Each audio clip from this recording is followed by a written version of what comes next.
bite in this love story. Let your don't collude, the gun won't shake with no worry. And tomorrow we be doing it all over again.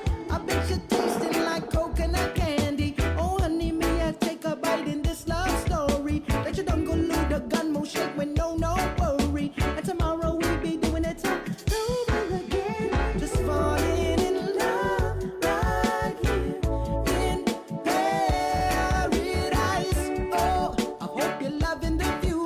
Let this tropical breeze set you in the mood. Just falling in love right here in paradise. Oh, I hope you're loving the view. Let this tropical breeze set you in the mood.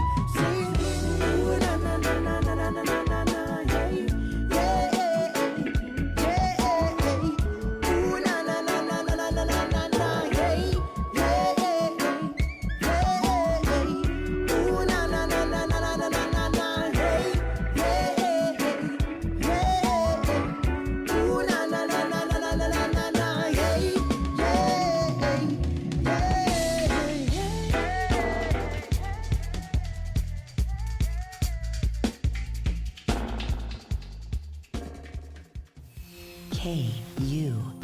KUAMFM Hagaya, Guam. You're listening to The Link with Chris and Sabrina on Breeze 93.9.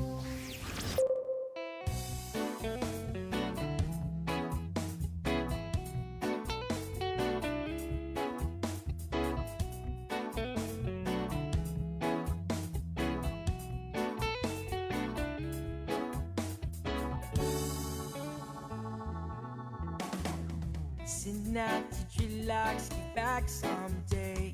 Anytime I want my half, I need it. I'll be present in a New York minute. Don't deceive me now, you know it's business. And it's been a long time, fortunately mine, playing on my soul, connected my control. Rock me so slow.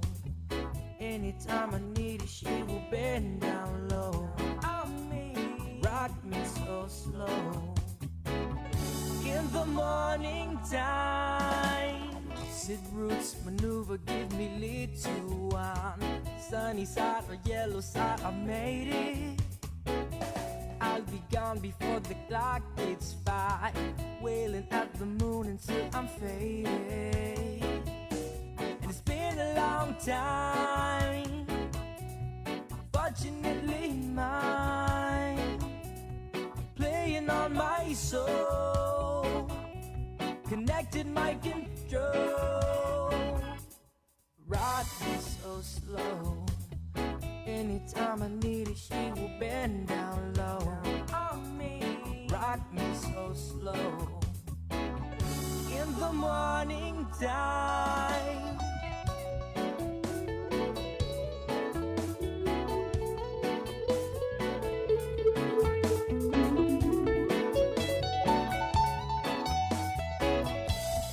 rock me so slow. Anytime I need it, she will bend down low. Rock me so slow. In the morning time, guess who's coming to dinner? Rejuvenated state I'm feeling. On and on, she's pulling all along. Gotta get my sexual healing. And it's been a long time, fortunately mine, playing on my soul, connected my control. Rock me so slow. Anytime I need it, she will bend down low on me. Rock me so slow. In the morning time, rock me, rude girl, dance house, select them. Rock me, rude girl, dance house, select them. Rock me, rude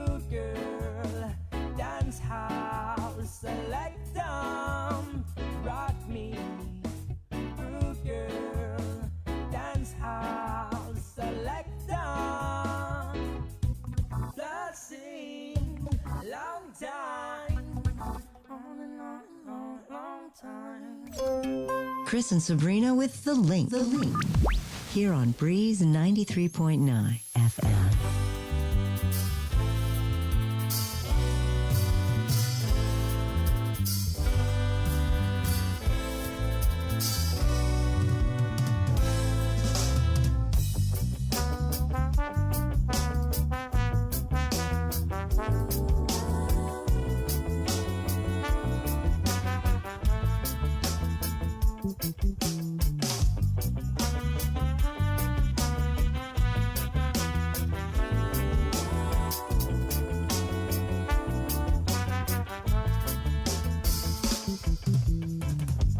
It's up to you what you wanna do in this lonely summer night. Just make sure that it's worth the while and that it feels alright. All good vibes.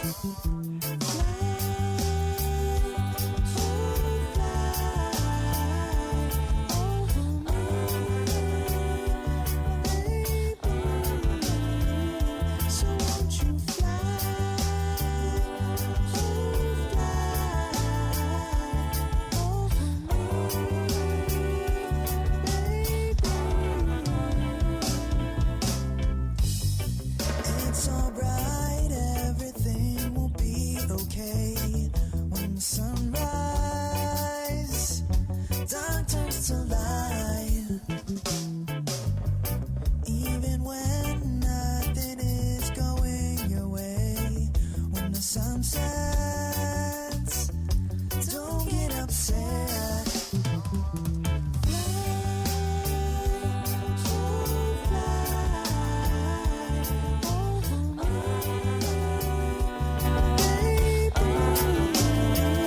So won't you fly?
It's up to you what you wanna do in this lonely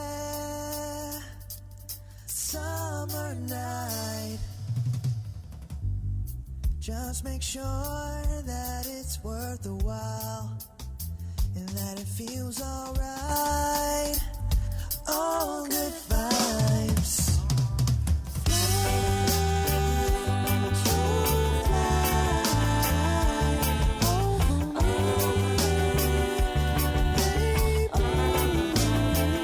So won't you fly?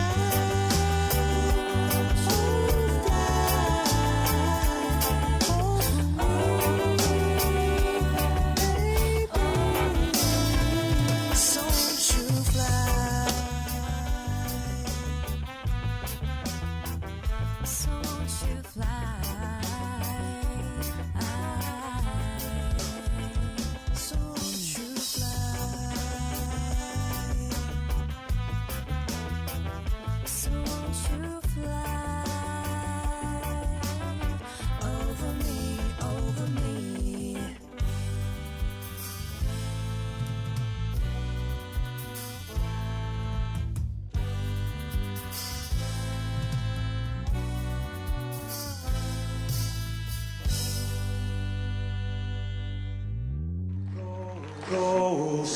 Rosinha uli di sombran saltan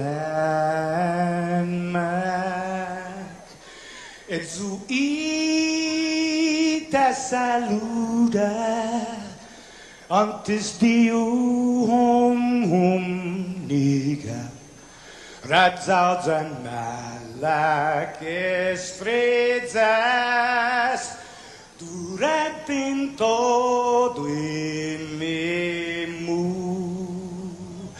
a nogi distância como kupugi palu zaniman malak guafi ikonum nasugi airi prebatu la noci nai banderata gaigi pues atan fanny bandera kau esta pagua pumalalapa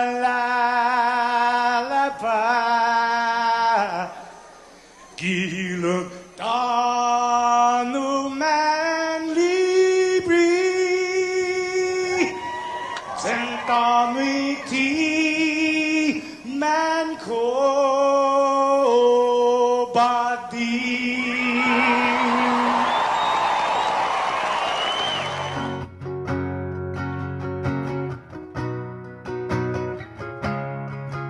Fanogi chamoru Politanota Kantai matunonya gitoru iluga Paraiona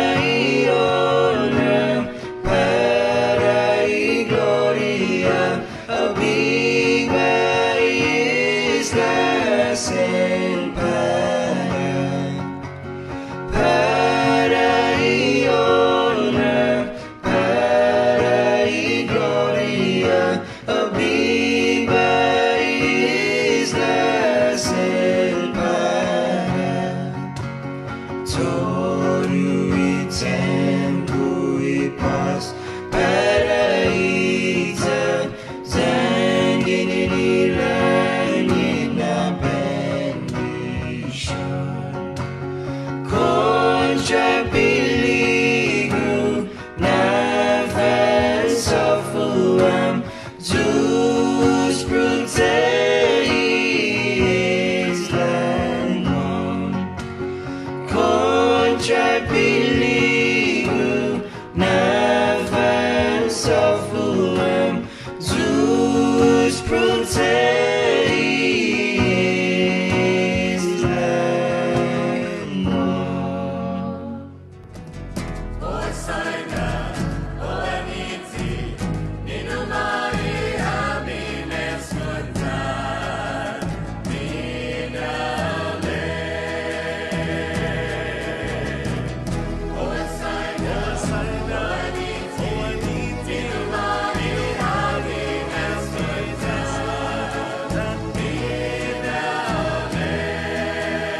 Samoans, Hawaiians, Fijians, Tongans, Tahitians, Palauans, Marshallese, F7, the Maoris, we all get down. Whoa, yeah, it's going to be a good, good time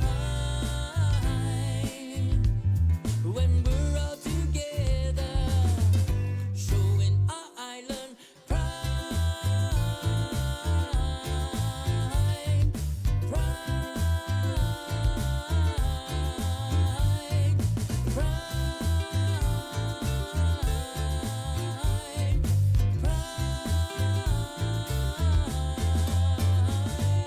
yeah. Whoa, yeah.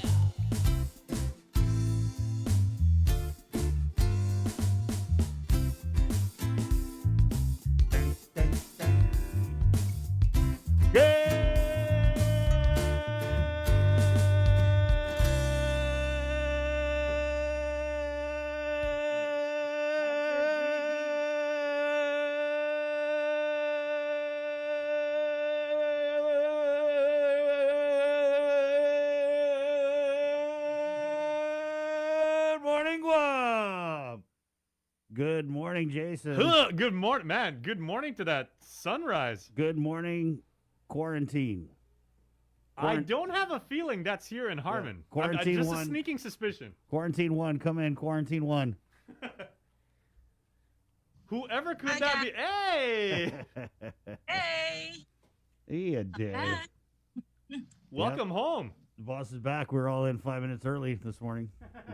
Good morning, Sabrina. Well, two of us. Set up real quick. Sorry. Well, we've got a lovely shot of your lifeline there on your palm. Any palm readers in the house? That's Sabrina Salas Mantanani live from I know that. the Dusatani. What a view there, Bree. Yeah, I get to wake up to this for the next 6 days. Yeah, that's only if you test negative on that 6th day, though, right? Yeah, hopefully I do. Wait, can you take us around your room? Because I want to see like how lush your actual room is. I mean, look at that, 2 beds. Pretty Ooh, lush. my. Wow. Wow. Oh, good look who's Sure. drinking wine. Yeah, a bottle of wine, an orange. Yeah. Yeah, Dave. That's compliments of my dear friend Marissa Borja. Oh, I thought So, I thought that was here. breakfast. Well, see, you've got your oranges, you got your grapes. You know, Yeah, hey, yeah.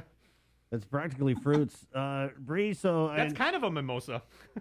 let me just ask you, you wake up to that beautiful view. Does it kind of soften the blow that you're in quarantine for 6 days? A little bit, but I think more so than anything, I miss my son, you know? Yeah, yeah. So it's not the same, right? Talk to them over FaceTime. Yeah, yeah. Can't hug him. Can't give him like 10,000 kisses. So Bree had gone off island to take care of some family business, and she had to travel without her boy. So she was gone all this time, back and in the quarantine. What's it like, Bree, to be so close, yet in a way so far away from your son? Well, I miss him. I've been gone, like you said, for a while, and you know, just talking to him over the phone, there's not that real, you know, connection, right? So it's that aching feeling pit of your stomach, like just how much you miss your family. So yeah, but you know, the accommodations here are really nice, and I know that I'm doing my part, so I'm okay. Yeah, I could have applied for the exemption. When I came in, they asked me, well, you know, why didn't you apply? You know, you can apply, you might get approved. And I was like, really? Okay. So I gave them my name. They said, okay, they'll call you. But I'm still here and I'm okay. You know, I'm able to telework and call into the show. It's just I'm not able to be with my family. Right. And Bree, you were in Las Vegas, right? Yes, I was. Some people know, some people don't. But yeah, my father, he's sick and he called and wanted me there. So I left and kind of on a brief notice and there trying to take care of him. He was in the hospital. Then he went to a rehab center. to get him stronger to be able to come home. But the sad thing is that, when I left, I don't want to talk about it, but the day I left, it was hospital. So we're waiting to find out what's wrong.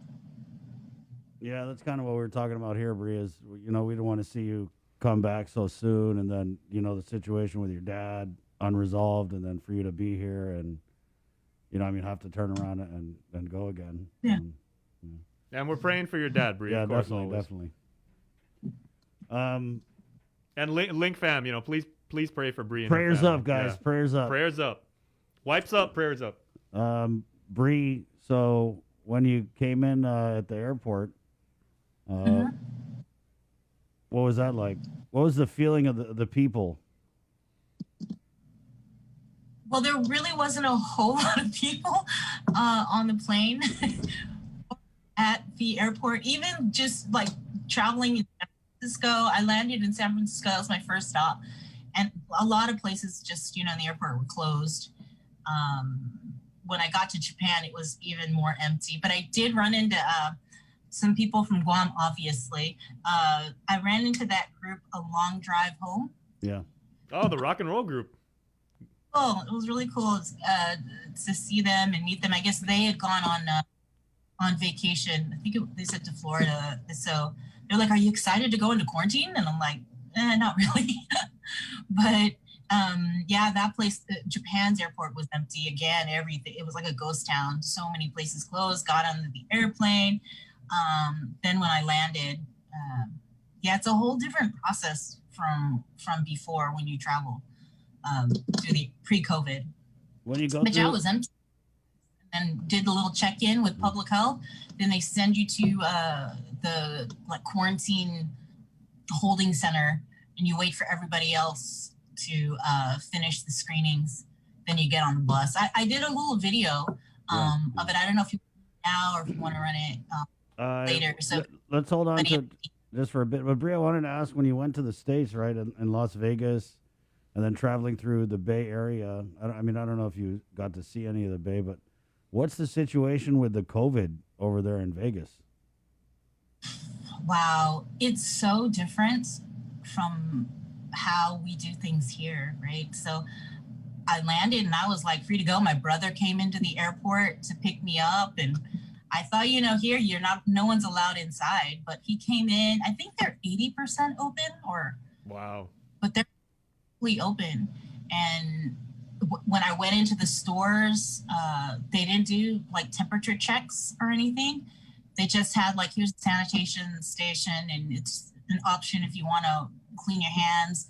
The carts, here they sanitize the carts, and it's like clean carts and dirty carts. I think there was only one place that I saw that had the signs that were clean carts, and I think it was like Target, I think, and that was the only place. I was like, how do they do contact tracing? How do they do that? It's just like people are coming and going in and out. Everybody was wearing masks, granted, that I saw. And I think the only time I really went to the Strip was when I went to brunch on my last day, and oh my goodness, brunch was so packed. And they changed their policies where you can actually get your own food, because I think before it was they serve you, you choose what you want. Yeah. I think the time I'd gone to brunch, and so they were telling me how, as of today, you can get your own food. So, I was kind of like scared, like, oh man, how many people touch this? How many people touch that? Should I even be eating? Should I be drinking? Because you're so used to it being here, the social distancing. There was no social distancing leaving, and even coming back. I was like, oh my! I double masked on the airplane at the airport. I had 2 masks on. I didn't care, what people thought. I was like, I want to be safe. I'm going to the hospital once I land, and even the hospital there, it was one person at a time to see your family, and only for an hour, I believe. And then when they moved my dad to the rehab center, it was a whole nother set of circumstances, because they were like, well, you can only, you have to make an appointment first. And I was like, well, my father is new admission. So how do I go about making the appointment? And they were telling me that, well, we're booked for 2 weeks. And I said, that's unacceptable because my father's a new admission. He has not seen us. And they don't know, he doesn't know, he wants to see us, right? So they were like, well, that's our policy. Some people haven't seen their family in a year because of COVID. And I go, well, what are my other options? And they were like, well, you can visit him outside and through a screen. And of course, I was like, well, when can I make an appointment? And they were like, well, we're booked for a whole nother week. And I go, no, I can't, I have to see my father.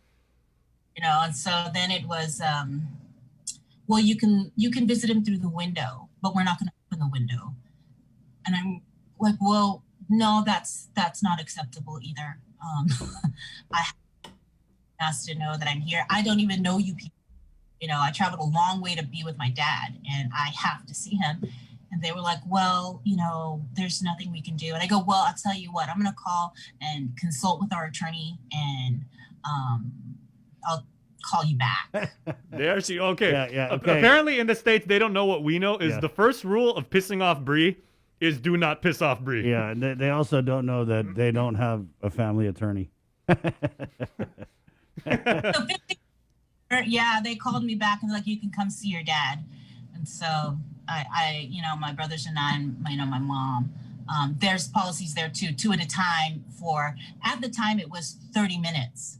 So got in there, saw my dad, and other stuff happened again.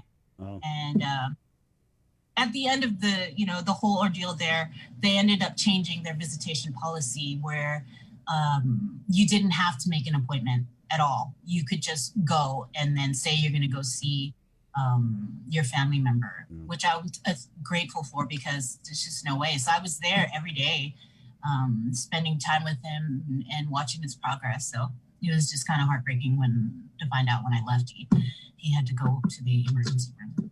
Bree, what about the masks back there? Is everyone wearing masks? Yeah, everyone's wearing masks. Even when I went into the nursing home facility, you put on the full PPE. You had to sanitize your hands. There was a form you had to fill out. So yeah, they were pretty strict with their protocols, which, you know, I'm grateful for that they were that way because, you know, when you hear about nursing homes and facilities, you know, you want to make sure, right, that they're doing what is right to protect the clients and the residents that are there. So I had a face-to-face meeting with them to make sure, because there was an incident with my dad when he was there. Somebody kind of just rolling into his room, and I wanted to know, was this person, you know, did this person have the vaccine, you know? And so they kind of apologized, and they were like, yeah, you know, that was kind of the impetus. That was like, I want to see my dad. Yeah. I want what your policies are, and I want to know about these CDC, CMS guidelines because I already read them, you know, before I. I'm sure you did. I'm sure you did. Bree, so when you go to the States and you see how they're doing things there compared to how we're doing things here, are we just crazy scared or what? Like, what was your takeaway? No, I think we're doing a great job, honestly, like in comparison to how it is in the States. I only went to Vegas, right? And that's where I really got to see how they were doing things. And it's not the same. And I don't know if it's because we're a small island, so we have to be more cautious. But in Vegas, when I went to brunch and I got to just like take a look outside, oh my goodness, it was so crowded. And I think of like Tumon, is it going to be the same way, you know, when we fully open? People were wearing masks, but I mean, when you're walking the streets, it's like, oh, geez. so many people walking, and I don't know. I just think everything here is just, I feel safer here. That's because interesting. everybody. I know some people who go. Some people who go to the States and they see. oh gosh, and I was like, I'm coming back to, what's happening here. And I was like, Yeah. we're 15, 15. What do you mean people are playing basketball and, and you're sick? Like, you should not be playing basketball. If you're sick, you should be staying home. Like, hello, now look where we are. Yeah. I feel like we're kind of surging now, Bree. Yeah. I hope not. Well, I mean, we've seen, I mean, since you've been gone, we've seen the positives kind of spike. I mean, 15 positives at a time like this when we've got, over half the population vaccinated. To me, it just sticks out. Right. But I want to go back to what you said about feeling safer here. That's so interesting because I know some people who have gone to the States and see how they're doing things there, and it's pretty wide open, and they come back with the attitude that, oh, well, we're overdoing it here.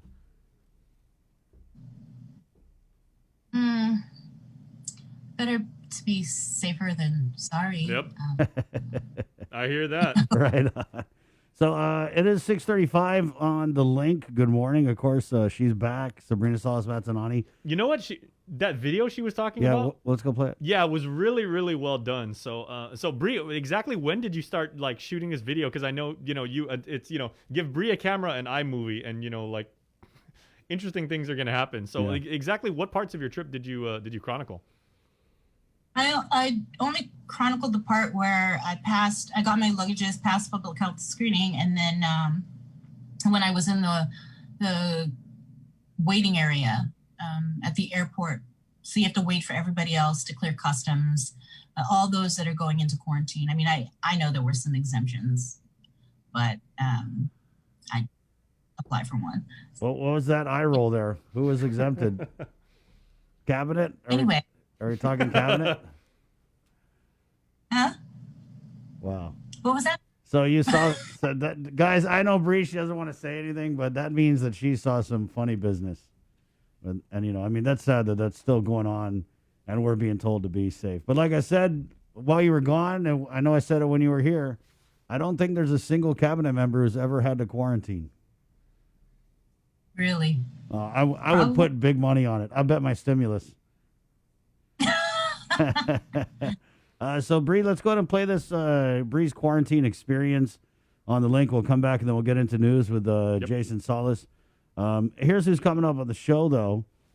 7 o'clock, Jay's going to go in with some of the realtors who have eyes on a bill before the Guam legislature. I think that dictates and kind of sets the parameters for what exactly is defined as power of sale. And, this some people believe is a big unnecessary roadblock in, dealing with trusts and, like how if you decide to give property to your family members, a descendant, or you just want to do something with it as far as a real estate transaction, this a lot of people believe may be holding it back. So, we've got Kim Anderson-Young from Security Title coming on, and she's going to break down exactly what this means.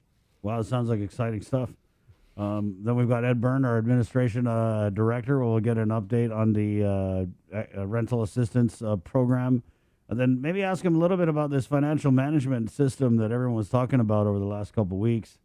And did you know it's Nurses Appreciation Day? Every day should be Nurses Appreciation Day. Well said. It's also Teacher Appreciation Week. Right. And every week should be Teacher Appreciation Week, especially after this year. Yep. So 8:30. Shout out to all nurses and teachers. Yeah, we're getting a bunch of nurses on to just kind of share their experience, and we'll let them know just how much we appreciate them. 9 o'clock, Guam Police Chief Steve Ignacio jumping on the show. Looking forward to that. 9:30, we're getting our buddy Joyce from Breaking Wave Theater, as they're doing a bunch of different webinar type things here. It's all coming up on the link at 6:38. Let's just go ahead and do news. Oh, I thought we were going to play Bree's thing. Okay, we'll just play Bree's thing. Oh. You're making us nervous, Bree. Again, so this is Sabrina's quarantine experience right here on the link. Good morning.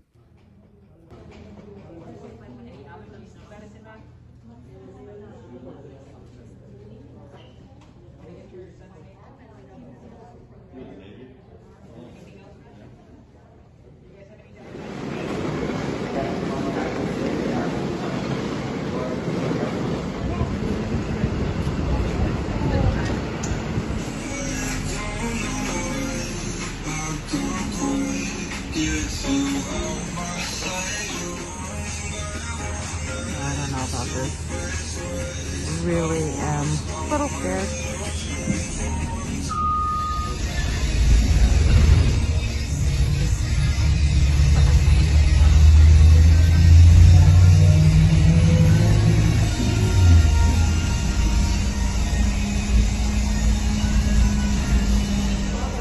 I'll be giving you a brief about your guidance and procedures for this hotel while you stay here.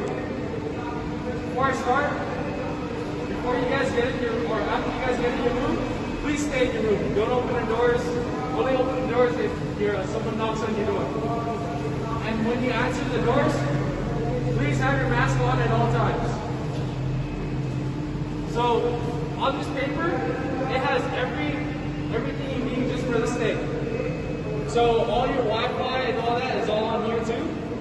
But as soon as you get up in your room, you'll be given a hot meal after we give you guys all your luggages. And after that, the next day you'll be getting 3 meals: breakfast, lunch, and dinner. Breakfast is at 6 to 6:45. I mean, my bad. 8 to 8:45. 12 to 12:45 and 6 to 6:45. And you guys also have delivery times. So if you have family members that you want something and they can deliver it to you, your times are from 10 to 12 and 7 to 9. And I highly suggest that you guys can keep it in those delivery times. That would help us out a lot, and then we can get it up to you guys a lot faster.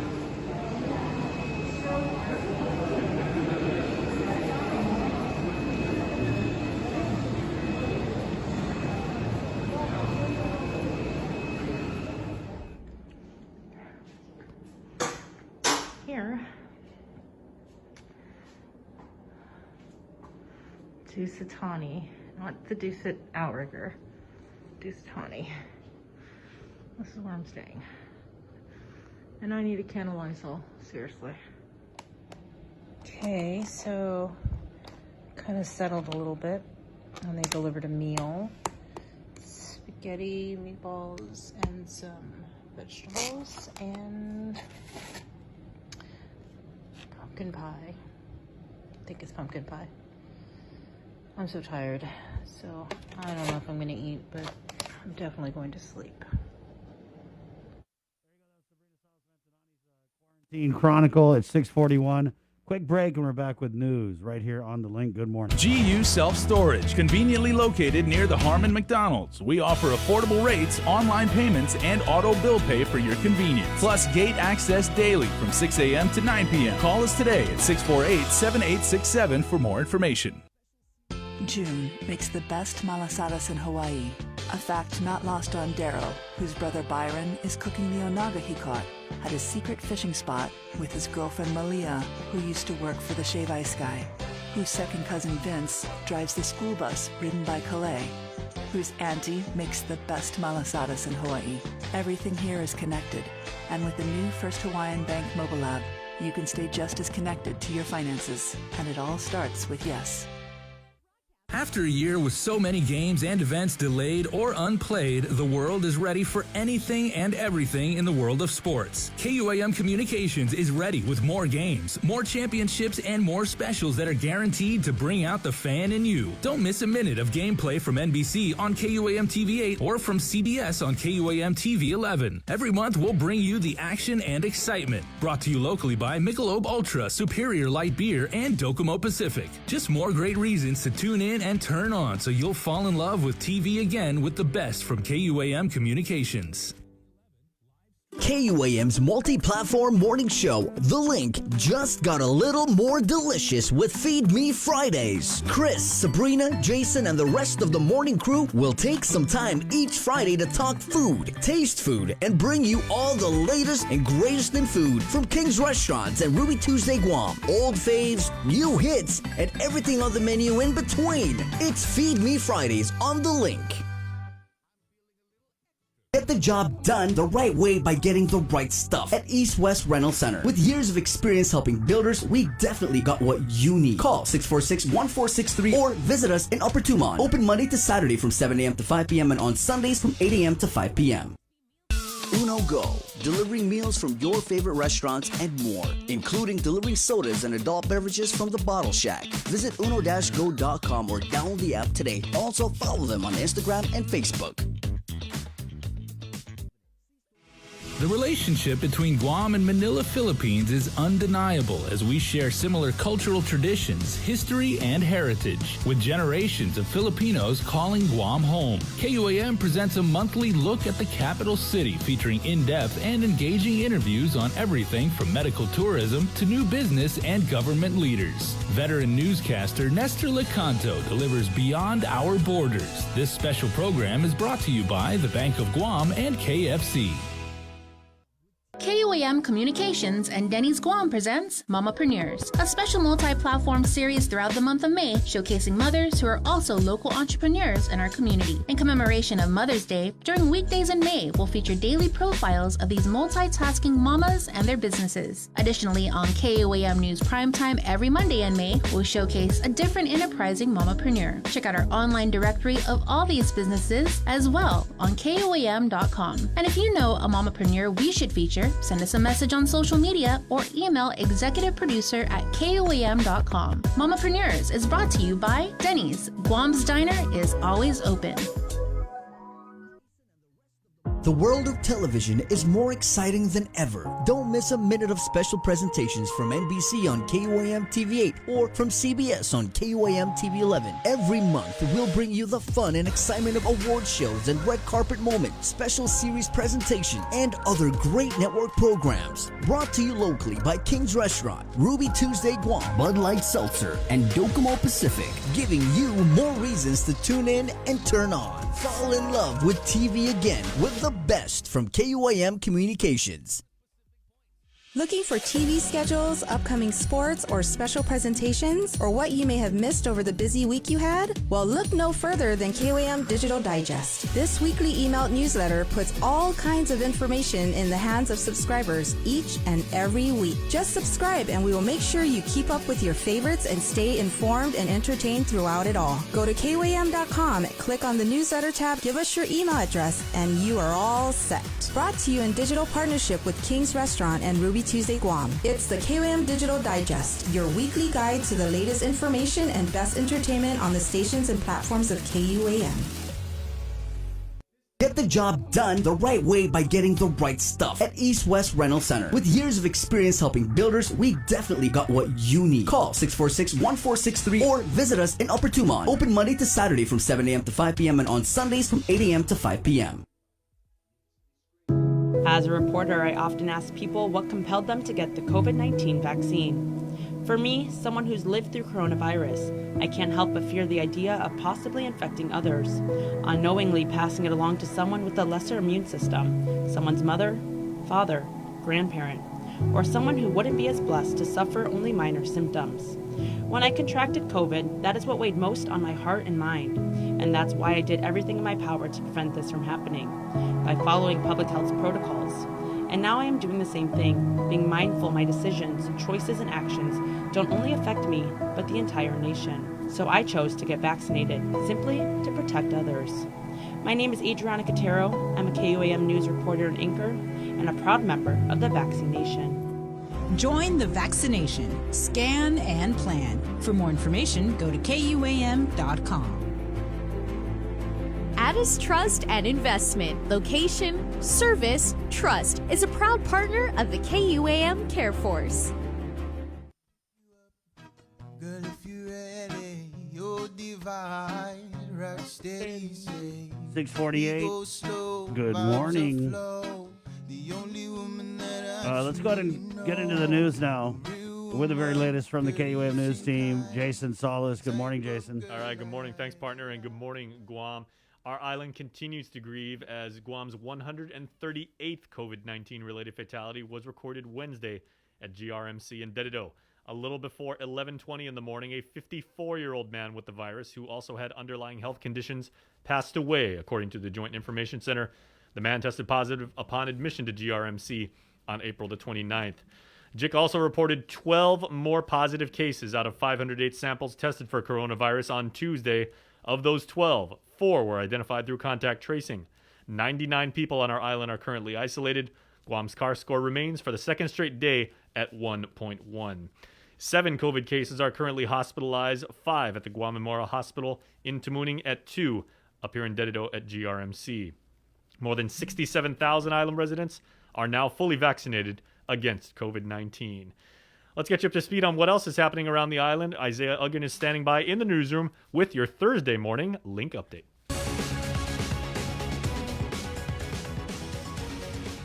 Hafa good morning, everyone. Guahusi Isaiah Uggan with your headlines here on The Link.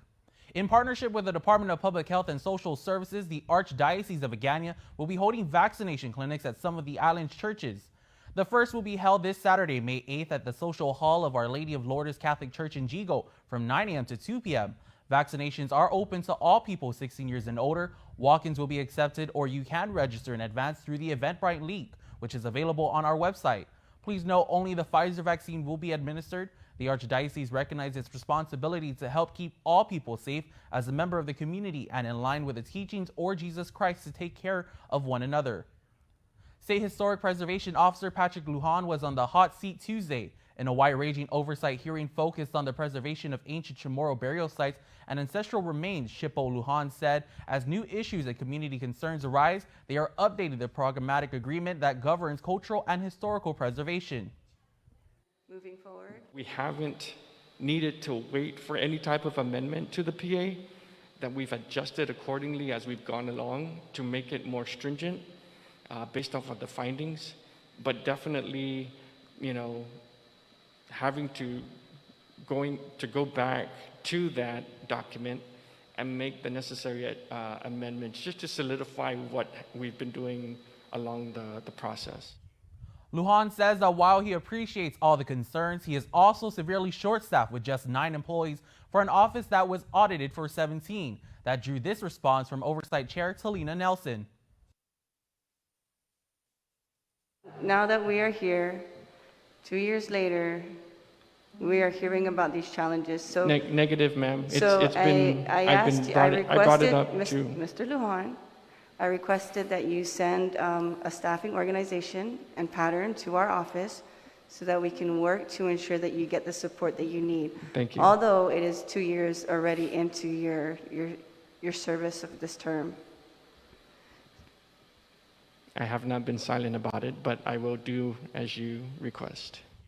Lujan adds that several staff members will be retiring, one as early as this month. A rejection of America's racist policy toward the insular areas. That's the focus of a House resolution that the Guam legislature, led by Vice Speaker Tina Muñoz Barnes, is gathering support for. She coordinated a high-level virtual panel discussion today with participants from Guam and Washington. KUAM's Nestor Lecanto reports.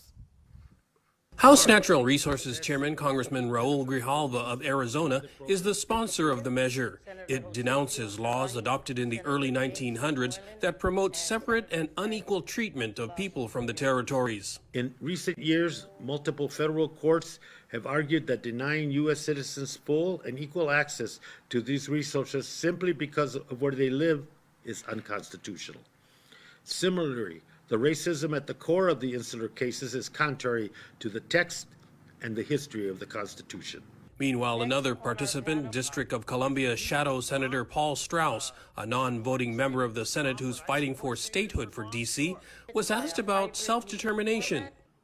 Does my supporting self-determination or this resolution mean that we're going to push the debate one way or another? I don't think that's our place. But I do think that there is a common fight that we have as Americans living in territories, as Americans who are descended from folks that don't necessarily originate from these Anglo-Saxon principles or whatever racist terms they want to use, that it's still our fight to define what it means to be an American. But former Congressman Robert Underwood said denouncing the racist policy is just a first step. Congressional action must follow. So let's say the racism is decried. Then what? What happens next? Well, the case, the underpinnings of the case still are intact. The U.S. Congress still has the authority to deal with the territories in any way they want. then the next phase is what is critical. And when we go to the next phase, then we see the wide differences of opinions. Congressman Grijalva will host a public hearing on his resolution later this month. For Guam's News Network, I'm Nestor Lecanto. That's the news for now. We'll see you all at 6 tonight on Primetime.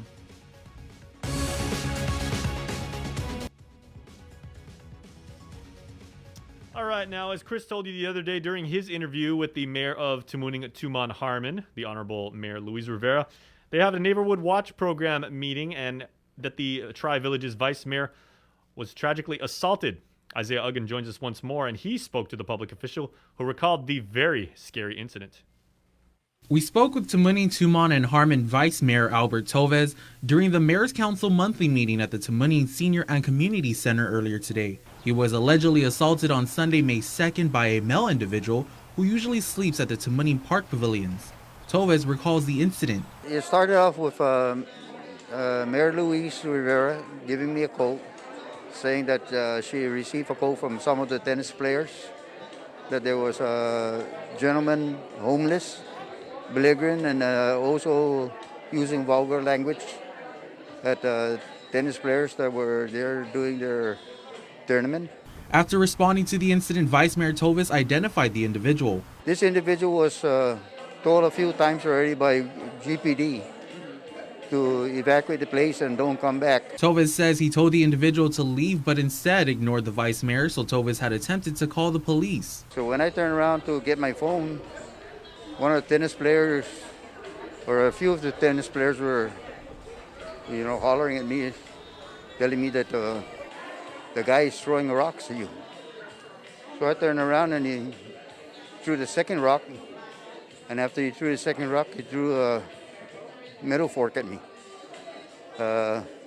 His aim was bad because he missed me. He further said that he finally had the chance to call GPD and the man left the premises, but then... Not even 5 minutes later, he came back, approached my official, the mayor's office official, and tore the beacon lights off of it. Since then, police officers have arrested the male individual who was identified as 41-year-old Craig Shagina Brewer. He was charged with criminal mischief as a third-degree felony, assault as a misdemeanor, and disorderly conduct as a petty misdemeanor. Vice Mayor Tovez says he is feeling better. I'm feeling all right. It's nothing new to me that, approaching that gentleman and asking him to leave the people alone. Our main concern here in the mayor's office is the safety of our employees, and not only that, but the safety of the community also. Reporting for Guam's News Network, Guahusi Isaiah Uggan. All right, thanks again, Isaiah. Adriana has our next story from court, as yesterday emotional testimony was heard from a young female victim's mother in former Airman Luis Anthony Vargas's rape trial. My daughter was naked when I found her with a blanket thrown on her. It's something no mother wants to experience or have to relive again. Kendra Oliveros testified what she walked into on the evening of July 26, 2018. Mr. Vargas and my daughter were in the room, and there were sounds. And I approached the door, and I pulled the lever, and it was locked. I was screaming at the door, why the is the door not open? Former Airman Luis Anthony Vargas is on trial for allegedly raping Oliveros' daughter, who was 9 years old at the time, on numerous occasions. The alleged sexual assault occurred 3 years ago when Oliveros was in a relationship with the defendant. She testified that through a window she saw Vargas pulling up his pants and her daughter was naked and looked frightened. Once the defendant opened the door, Oliveros said she immediately chased him out of the room and told her daughter to call her grandmother and 911. I asked my daughter, is he touching you? That's what I asked my daughter. And she said, yes. I asked my daughter, where is he touching you? She pointed to her breast and to her vagina. Oliveros testified that she has since found out this night in question was not the only allegation of her daughter being sexually assaulted by Vargas. When did you find out about the allegations involving Thailand? I found out after everything was after that night and after the interviews with OSI from the Air Force and their questioning to me. I could only put together that on the 26th wasn't the only night. That there were more than that. So that's when I found out. So I didn't find out everything at once. Oliveros testified that the Air Force Office of Special Investigations, or OSI, questioned the Thailand family vacation and offered a separate case to the victims because Vargas was an active duty serviceman during the incident. And based on the several interviews and information gathered, the mother testified that she believes her daughter may have been sexually abused since early 2017. I just assumed because he had more time with her. I mean, they had, the father-daughter dates. He had asked for more time. So, I mean, I'm just going off of how I feel. She stated that after all the interviews, her daughter personally disclosed to her that when Vargas was upset with Oliveros, he would go back and forth between the two. Vargas's trial resumes on May 7th with the defense's case in chief. And in national headlines this morning, President Biden announced that he wants to see 70% of all American adults with at least one shot and 160 million adults to be fully vaccinated by the 4th of July. But to get there, the government is going to have to change how and where people go to get their shots. Skylar Henry reports from the White House. Now we're going to have to bring the vaccine to people who are less eager. President Biden admits that vaccine hesitancy is the biggest stumbling block to achieving his goal of 160 million fully vaccinated Americans by the 4th of July. The administration is offering walk-in appointments at local pharmacies and expanding pop-up clinics to make it easier to get a shot. We have vaccine available to 90% of the population within 5 miles of where they live. But we need to actually do more than that because some people can't get to 5 miles. And they'll be offering incentives for people to get vaccinated as well. Sports leagues like NASCAR, NFL, MLB, Major League Soccer are also joining the effort by offering ticket giveaways, in-stadium vaccination programs, and discounts on merchandise. In addition to changing where people get vaccinated, the administration is also revising how it allocates vaccines to the states. 25 states are not currently ordering all of the vaccine doses available to them because of lower demand, and Arkansas didn't order any new doses last week. Now the government will be shifting those unused doses to places with more demand. Although we are seeing progress in terms of decreased cases, hospitalizations, and deaths, variants are a wild card that could reverse this progress we have made and could set us back. The CDC is warning of a possible surge in cases due to the new coronavirus strains, especially in areas with lower vaccination rates. Skylar Henry, CBS News, the White House. And real quick, before we go to commercial break, we want to tell you more about the vaccination opportunities that you have as Guamanians. You can get your shot in Talafofo at the Southern Villages Gym tomorrow from 9 to 3. The site will distribute both dose 1 and 2 of the Pfizer vaccine. And closer to our studios up here in Harmon, over in Dedido, tomorrow there's going to be free COVID testing at the Farmers Market Co-op from 9 to 12. If you need a test for travel purposes, you want to head right up the road to Public Health's Northern Community Health Center, where they will administer the test. And as always, everybody, make sure to go to KUAM.com or any of our social media platforms at KUM News to find the latest Guam news headlines 24/7. And stay with us, because when the link continues right here on KUAM, we are talking about property and what might become if a bill comes to pass. Stay tuned. That's coming up next.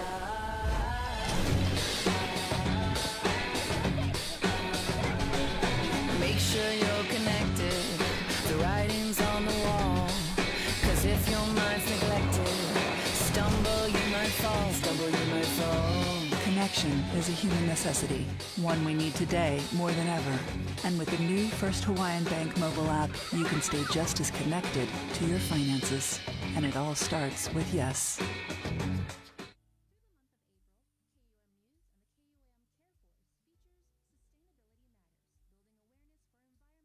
GU Self-Storage, conveniently located near the Harmon McDonald's. We offer affordable rates, online payments, and auto bill pay for your convenience. Plus gate access daily from 6 a.m. to 9 p.m. Call us today at 648-7867 for more information.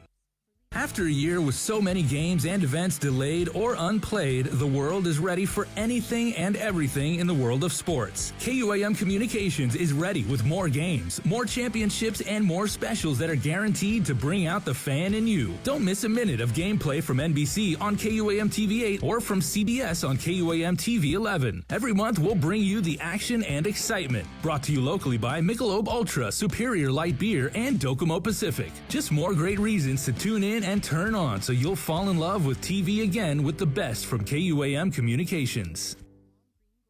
Family platter of fried chicken? Check. Tray of red rice? Check. Birthday cake? Check. 1 case of water? Check. 12-pack of beer? Check. 2 cases of Pepsi? Check. When you have a long checklist but are short on time, we got you. Get it delivered by us. Order on the app or website at uno-go.com. Guam on demand. Shoot, I forgot the paper product. Oh wait, UnoGo has that too. KUAM's multi-platform morning show, The Link, just got a little more delicious with Feed Me Fridays. Chris, Sabrina, Jason, and the rest of the morning crew will take some time each Friday to talk food, taste food, and bring you all the latest and greatest in food from King's Restaurants and Ruby Tuesday Guam, old faves, new hits, and everything on the menu in between. It's Feed Me Fridays on The Link. Get the job done the right way by getting the right stuff at East West Rental Center. With years of experience helping builders, we definitely got what you need. Call 646-1463 or visit us in Upper Tumon. Open Monday to Saturday from 7 a.m. to 5 p.m. and on Sundays from 8 a.m. to 5 p.m. KUAM Communications and Denny's Guam presents Mamapreneurs, a special multi-platform series throughout the month of May showcasing mothers who are also local entrepreneurs in our community. In commemoration of Mother's Day, during weekdays in May, we'll feature daily profiles of these multitasking mamas and their businesses. Additionally, on KUAM News Primetime every Monday in May, we'll showcase a different enterprising mamapreneur. Check out our online directory of all these businesses as well on KUAM.com. And if you know a mamapreneur we should feature, send us a message on social media or email executiveproducer@KUAM.com. Mamapreneurs is brought to you by Denny's. Guam's Diner is always open. Looking for TV schedules, upcoming sports, or special presentations, or what you may have missed over the busy week you had? Well, look no further than KUAM Digital Digest. This weekly emailed newsletter puts all kinds of information in the hands of subscribers each and every week. Just subscribe and we will make sure you keep up with your favorites and stay informed and entertained throughout it all. Go to KUAM.com, click on the newsletter tab, give us your email address, and you are all set. Brought to you in digital partnership with King's Restaurant and Ruby Tuesday Guam. It's the KUAM Digital Digest, your weekly guide to the latest information and best entertainment on the stations and platforms of KUAM. Change my ways on the path that is given. Been a long and crazy road, still I push up with the biz. Drizzle love over the track with some pride for a bit of unmistakable taste. Waste not when driven. When the fire is ablaze, cool the heat down, no more skit. Worked in and out of doing music, so you can say I live for this. Mind, body, and soul, beat of my heart. All right, everybody, welcome back to The Link on a Thursday morning. If you are making your way to work, please be careful. We're getting reports on our Facebook comment stream right now that it is raining in some parts of the island. So if you are on the road, please do drive safe. Mind those around you. Thank you very much. Let's go into the Zoom room now, where we are talking about a topic that I've been discussing with two very good friends of mine, Gina Campos from Remax Diamond Realty Guam and Kim Anderson-Young from Security Title. Ladies, interestingly enough, there is a public hearing coming up tomorrow at 2 o'clock in which, Kim, I know you've alluded to this, but you will be making a statement, or giving your testimony, giving your opinion on the fact that the phrase "your property," ironically, has become like a little bit of gray area, because your property isn't really your property, because a forward phrase with power of sale has kind of blurred the lines a little bit. So good morning to both of you, by the way. Oops.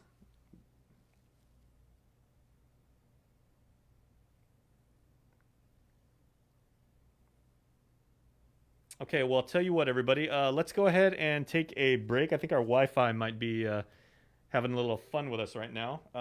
Actually, let me see if I can get Gina and Kim on. Sorry about that, folks. That pesky internet Okay, well, Gina's back in right now. Sorry about that, Gina.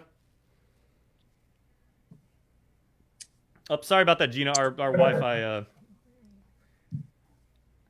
The Wi-Fi out. gremlins were having their fun with us over here. We're gonna get Kim on in just a moment. So I guess before she joins in, if you can just give us like a little bit of context and everything. As I was saying, Kim is planning to make a statement, and you, on behalf of the Guam Association of Realtors, you guys have also lent your endorsement on the fact that a trust right now, relative to real estate and everything like that, there are limitations on it, right?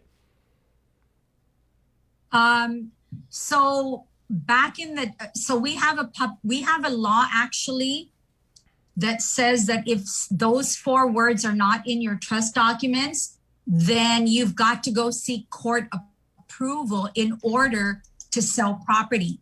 So it's completely against what the whole concept of setting up the trust is. Mm-hmm. So again, a trust being what should, at least fundamentally in theory, be like a safe legal container, if you will, to which you can deed property. You can make sure to put it in there so that you would pass it on to somebody. Let's see. I know Kim's coming back in right now.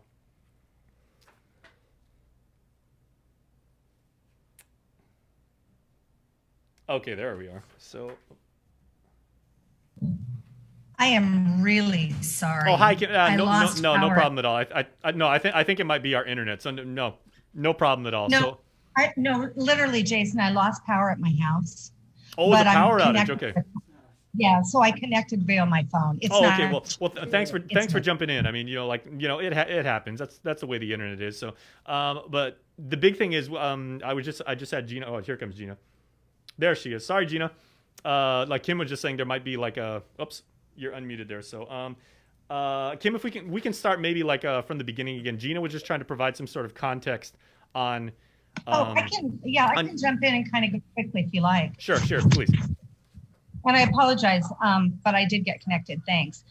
So the reason behind my little mission here is we've had a lot of problems with people trying to deal with their trusts recently. And so I was speaking with attorney Richard Johnson, and he gave a lot of thought to the issue. He spoke with our underwriters. He came up with a solution that I mentioned to my neighbor, who's Tina Munya Barnes, the vice speaker, and she thought it was a good idea. And she decided in a bipartisan way to introduce a bill with Senator James Boylan. They sent it to the Speaker's office, and the reason I'm here today is that the Speaker has scheduled a hearing for this Friday at 2:00. So this is just kind of a little brief background with the hopes that the community will chime in. If people end up thinking it's a bad idea, I'll back off, but I'd like to give a little background on it. Certainly. So if we start, this is about trusts. And a trust is an entity that's capable of holding title to real estate. I only deal in real estate from the title aspect, so that's the point that I'm coming from. So a trust can hold title to your property. It's a great vehicle for protecting property from divorce, from avoiding probate. It's a wonderful tool for people who want to deal with property, and it's not just for rich people. You can do it with just one property if you want. You can also do it if you have someone that needs special care in your family. So I wanted to talk about two parts of the trust. Mm-hmm. The parts of the trust are the actual trust itself, and that trust itself basically is unique to every single person that opens a trust. So in your particular trust, there's a section called the powers of the trustee. And the power would say you can sell the property, you can mortgage it, you can trade, you can do whatever. There's another section that gives allocation of property or restricts what you can do with the property. For example, if you had a family beachfront property, you might say that property cannot be sold for as long as I can direct this trust.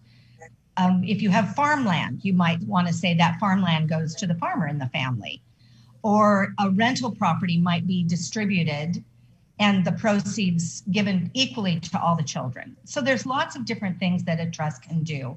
And it's each unique to each family. And these aren't uncommon situations. Those various use cases you said, I mean, these are known things that tend to happen with the way our culture, happens, and the fact that we pass down property from generation to generation, right? Worldwide, Mhm. worldwide, or at least definitely within the United States.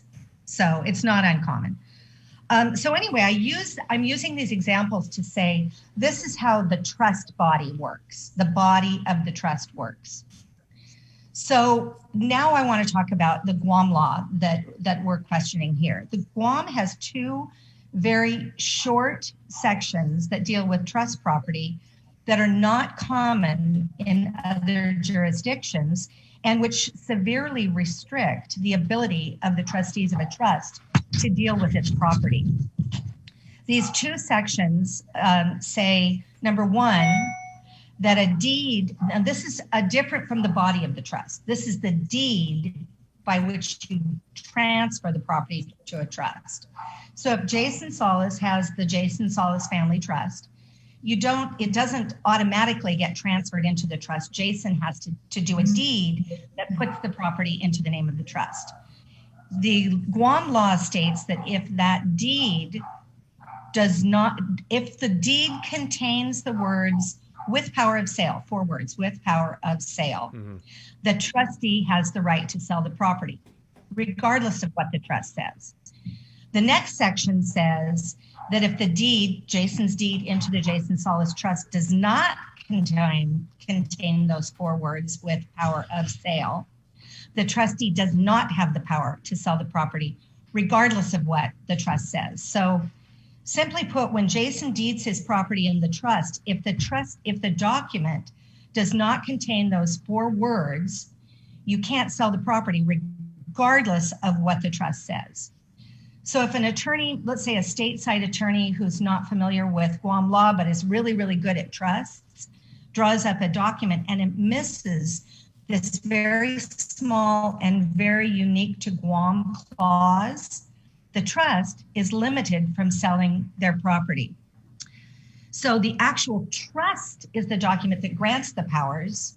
The deed transferring title into the trust takes that power away if those 4 words are not contained in it. The remedy for this is judicial recourse. You have to go to the court and ask for permission to do what your trust already does. Kim, this could possibly be one of those cases where someone like me, who is completely a newbie to matters of law, like when it comes to this real estate stuff, and even the real estate procedure, I would have to go to my realtor, in this case Gina, or my lawyer, and I can see myself continually saying, I would have my own my own forward phrase. So lacking, or with that forward phrase with power of sale, I would be saying over and over, I was like, but it's my property. And I would say that over and over and over, and they'd be like, well, the law doesn't exactly allow for that, as is on the books, right?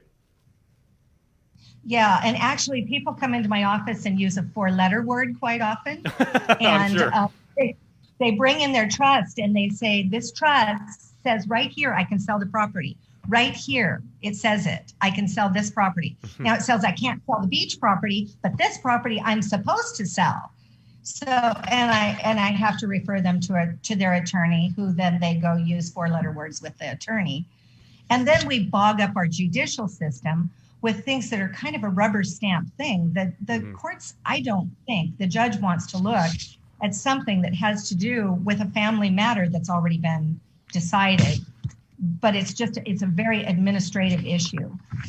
So, we've got, basically what we've got here is a bill to repeal those 2 items. It will not change the fact that a trust has the right to do what a trust wants to with their property.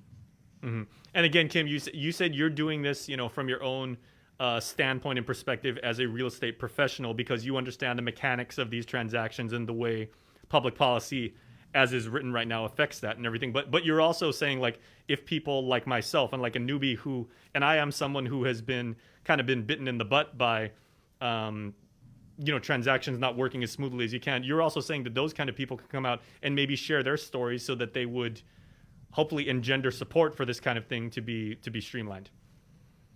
The reason I'm doing this is I had about a month ago, I had day after day after day, trust after trust after trust that was being people behind each one of those trusts that were being that were having to go to court to deal with their property. And the other title companies and I were talking, both of them were just inundated. We were all inundated with it. So I just sort of felt like this is something maybe I can do to help those people. Mm-hmm. And I knew the people, I knew Richard Johnson. And so I spoke with him and I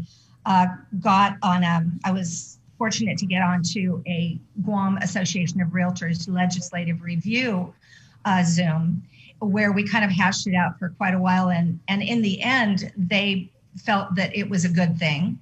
I also spoke with my husband's Rotary in front of the Rotary, because that's a good selection of the community, and sort of took some calls and spoke with them. And they appeared to think that it was a good idea.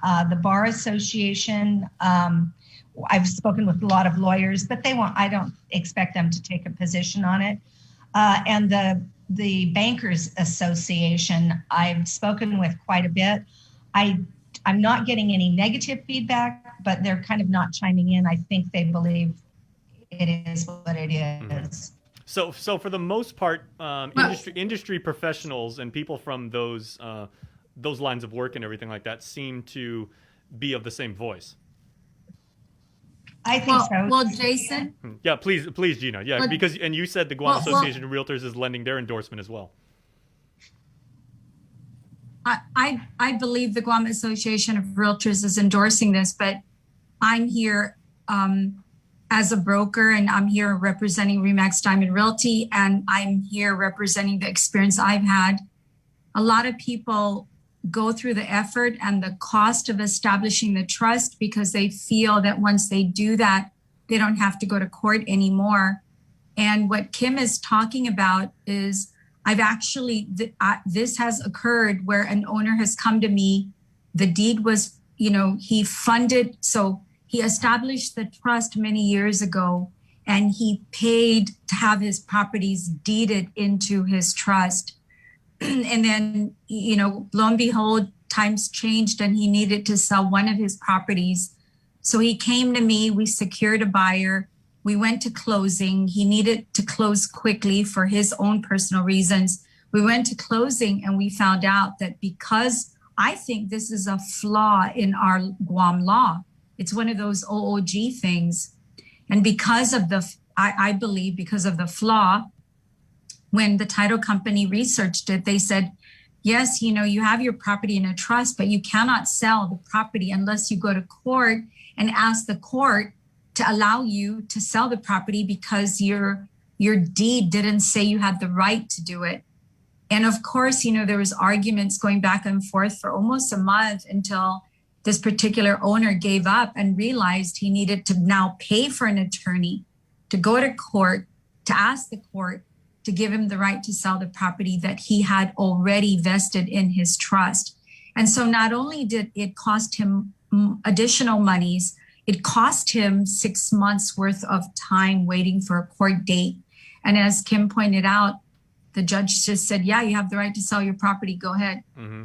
And so I'm raising my hand. Yeah, I've done probate, and it is, it's not, it can be a painful endeavor and everything. Fortunately, mine was not, but it still did cost money and time. And especially especially if you've taken all the steps necessary to avoid it. Mm-hmm. I have a question right now, ladies. That's why we're supporting this. That's why my office is supporting this. That's why Liz and I are supporting this, is because yes, you've already made the effort to put your property in a trust for whatever reason. Doesn't matter to us. We don't want you to have to incur additional time and cost going to court to get permission to do what you intended to do anyway. Okay, real quick, Kim, now this is a public hearing tomorrow at 2. Is this a virtual public hearing, or is this a face-to-face thing? So if people want to come down and also lend their endorsement, will they have to go to the Guam Congress building? It's virtual. It's virtual. It's virtual. Yeah. So you do need to contact the legislature and just indicate your interest in submitting public testimony, and they'll let you in the Zoom.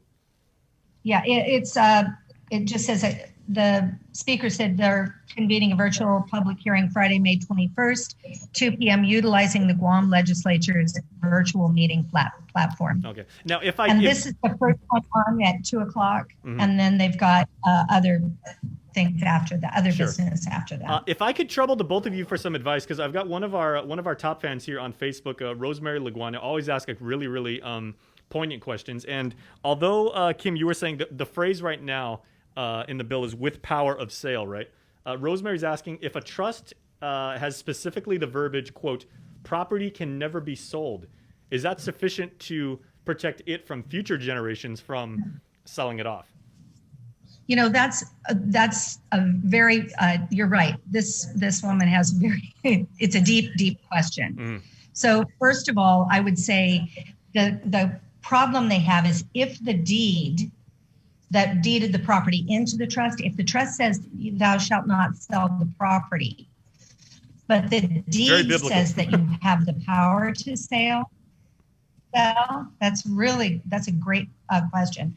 If the deed says you have the power to sell it, what this law basically says is that the person who's relying on it, the buyer or the title company or the lender, does not have the duty to look at the trust. We ignore that. We always look at the trust, because if the trust says you don't have the right to sell that property, we would not facilitate that sale. Now, if you really wanted, I understand you can't do that forever. You can't control cases against that, but that's a completely different issue, and you'd want to speak with your estate planning professionals about that.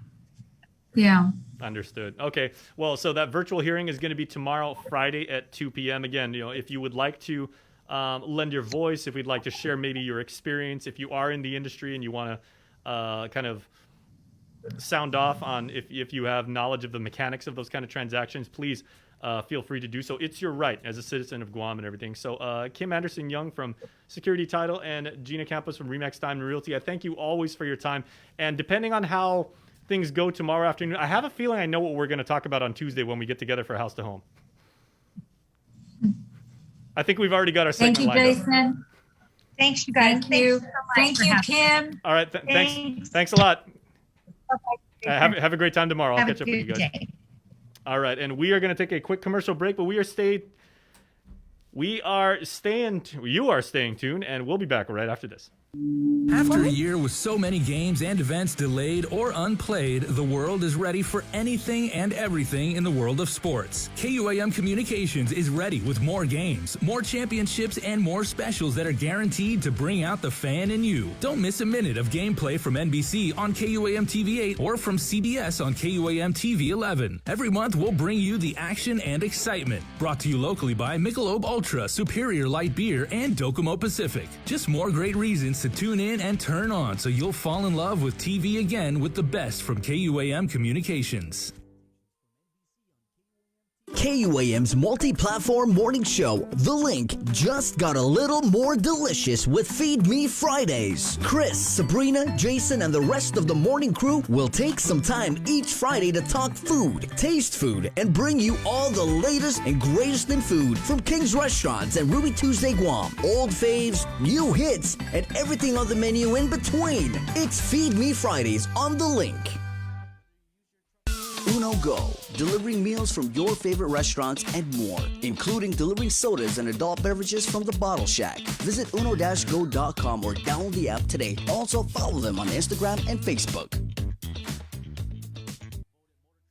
GU Self-Storage, conveniently located near the Harmon McDonald's. We offer affordable rates, online payments, and auto bill pay for your convenience. Plus gate access daily from 6 a.m. to 9 p.m. Call us today at 648-7867 for more information.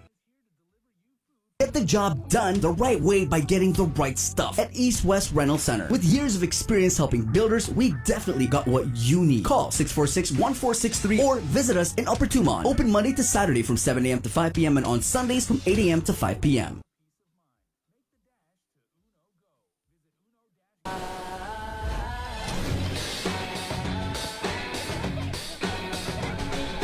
Make sure you're connected. The writing's on the wall. 'Cause if your mind's neglected, stumble you might fall, connection is a human necessity, one we need today more than ever. And with the new First Hawaiian Bank mobile app, you can stay just as connected to your finances. And it all starts with yes. The relationship between Guam and Manila, Philippines is undeniable as we share similar cultural traditions, history, and heritage, with generations of Filipinos calling Guam home. KUAM presents a monthly look at the capital city featuring in-depth and engaging interviews on everything from medical tourism to new business and government leaders. Veteran newscaster Nestor Lecanto delivers Beyond Our Borders. This special program is brought to you by the Bank of Guam and KFC. Catch SportsLink on the KUAM News Morning Show, The Link, every Friday to hear about the latest in sports news, game schedules, athlete profiles, and more. SportsLink, brought to you each week by Cure Alkaline Water, airs every Friday across the multimedia platforms of KUAM. Tune into the broadcast on Breeze 93.9 FM on KUAM TV 11, live streaming through the KUAM News Facebook page, or view highlights on YouTube, KUAM News Facebook, and Instagram. SportsLink is hosted by Dave Delgado through KUAM Sports, and he will make sure that everyone knows what is happening on the field, in the gyms, and everywhere in between. KUAM Communications and Denny's Guam presents Mamapreneurs, a special multi-platform series throughout the month of May showcasing mothers who are also local entrepreneurs in our community. In commemoration of Mother's Day, during weekdays in May, we'll feature daily profiles of these multitasking mamas and their businesses. Additionally, on KUAM News Primetime every Monday in May, we'll showcase a different enterprising mamapreneur. Check out our online directory of all these businesses as well on KUAM.com. And if you know a mamapreneur we should feature, send us a message on social media or email executiveproducer@KUAM.com. Mamapreneurs is brought to you by Denny's. Guam's Diner is always open.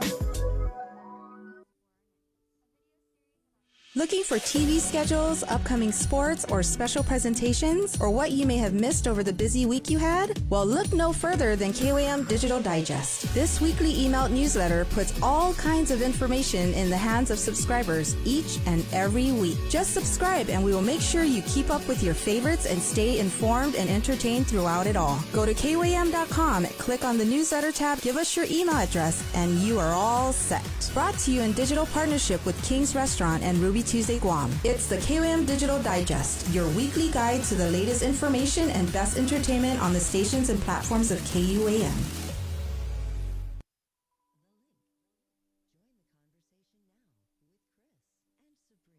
Call 637-0094. Breeze 93.9 FM.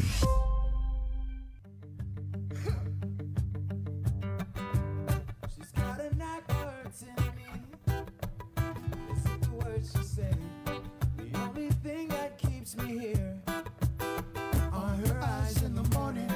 Well, I packed my things 1,000 times. Whoa, and I faked believe all her life for the last time. The other day I drew myself a map so I could figure out your head. The canvas dripped with my blood and tears, and she hated everything. Well, I packed my things 1,000 times. Whoa, and I faked believe all her lies for the last time. Well, take it or leave it, 'cause I'm really leaving. I purchased my ticket to New York first thing in the morning, kissing you good morning, whispering goodbye. Take it or leave it, 'cause A little bit of rock bottom. 733, The Link, East West Rental, Cabo Enterprises, IT&E, and our friends at Jack in the Box proud to present this May 6th episode of the show. Welcome back, Sabrina. Good to be back.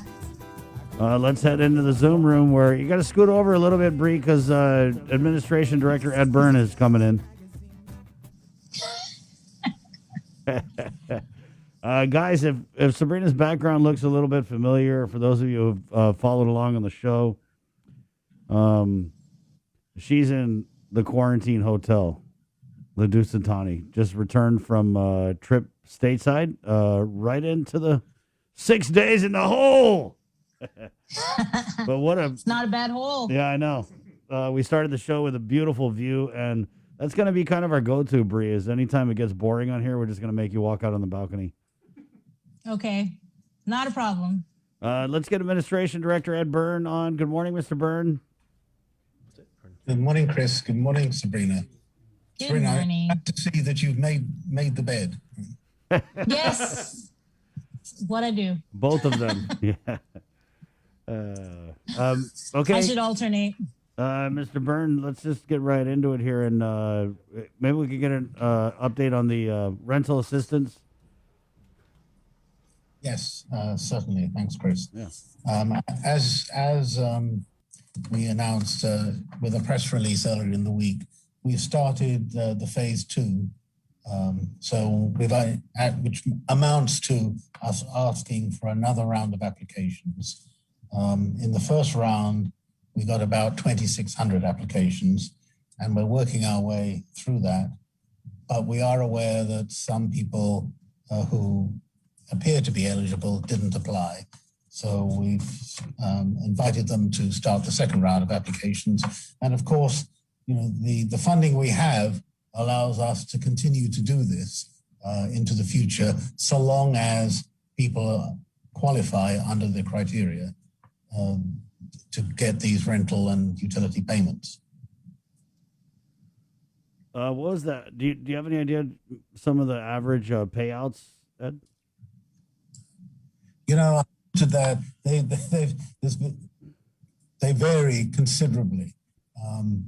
If I had to guess at an average, it would be somewhere between 2,000 and 4,000 for rental, and utilities, of course, vary too. But it's of the order of about $200 to $400 for utilities.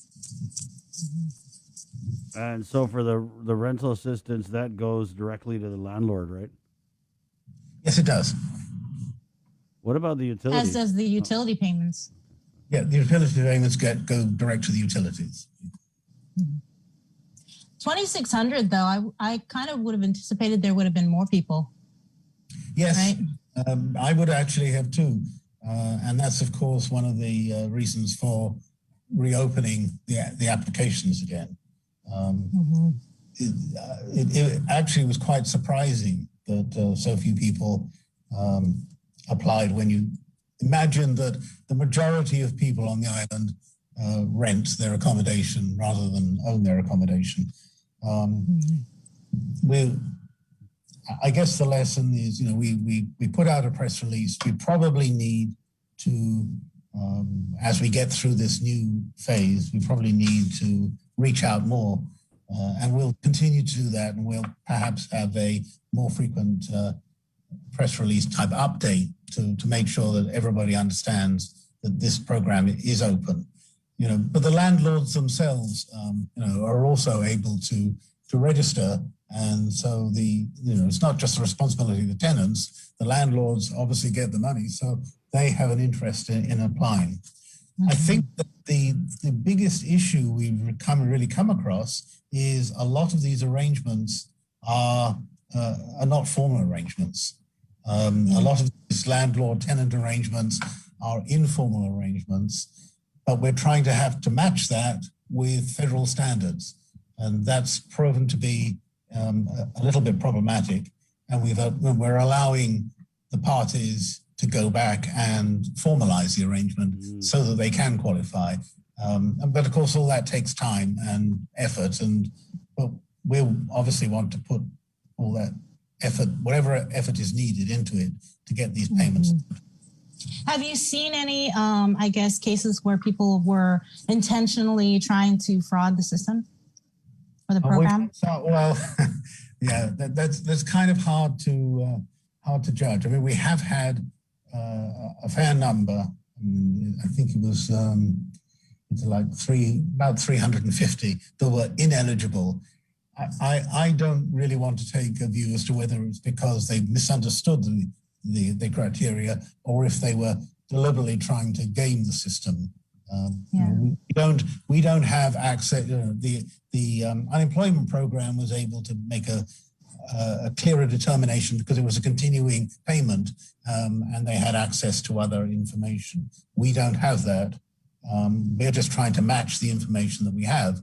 But obviously, all applicants have to provide documentary proof, and that will weed out those. But it's not like the federal unemployment program that has specific penalties. We're just going to process them or not process them as necessary. So having said that, there have been no instances in which the Department of Administration felt compelled to submit anything over to the Attorney General's office, or no, not so far. No. I mean, we're only 2 months into this program, but not so far. Right. Ed, when you talk about a lot of these tenants and renters didn't have formal agreements, and you're telling them to get something. What is it, in writing? Or are you looking at some people who say, yeah, I stay here and this is how much I pay, but they don't have an official lease type document? Yes. Yeah. Sometimes it's a family relationship. Sometimes it's an extended family relationship. Sometimes, we like to do business here with a shake of the hand, but unfortunately, federal regulations don't really allow for that in this particular process. So I don't think it's, I think it's an appropriate thing to do, not to disqualify people, but to allow them to formalize whatever needs to be formalized, if at all possible. Of course, it does require both parties to understand what's being formalized, and we actually have been kind of counseling people on that. Interesting. So have you had any instances where, do you need a business license to be a landlord, and has that presented itself as a problem at all? Yes, and that is a problem, but not. I mean, it is a problem, and there are some that don't. And again, we've allowed them to go and correct that. But it's not a really huge problem. Most landlords do have business licenses because they have to. Send in tax returns and whatever other regulations are required by DRT. So most of them do. There are some that don't. And of course, where you get to these informal relationships, it's a kind of judgment call as to whether a business license is inappropriate in that situation. Right. Well, I think I remember when you came on the beginning and the launch of the program. You were mentioning how there were situations where family members were renting out rooms, right, in the house. Yes. Is that kind of what you're talking about?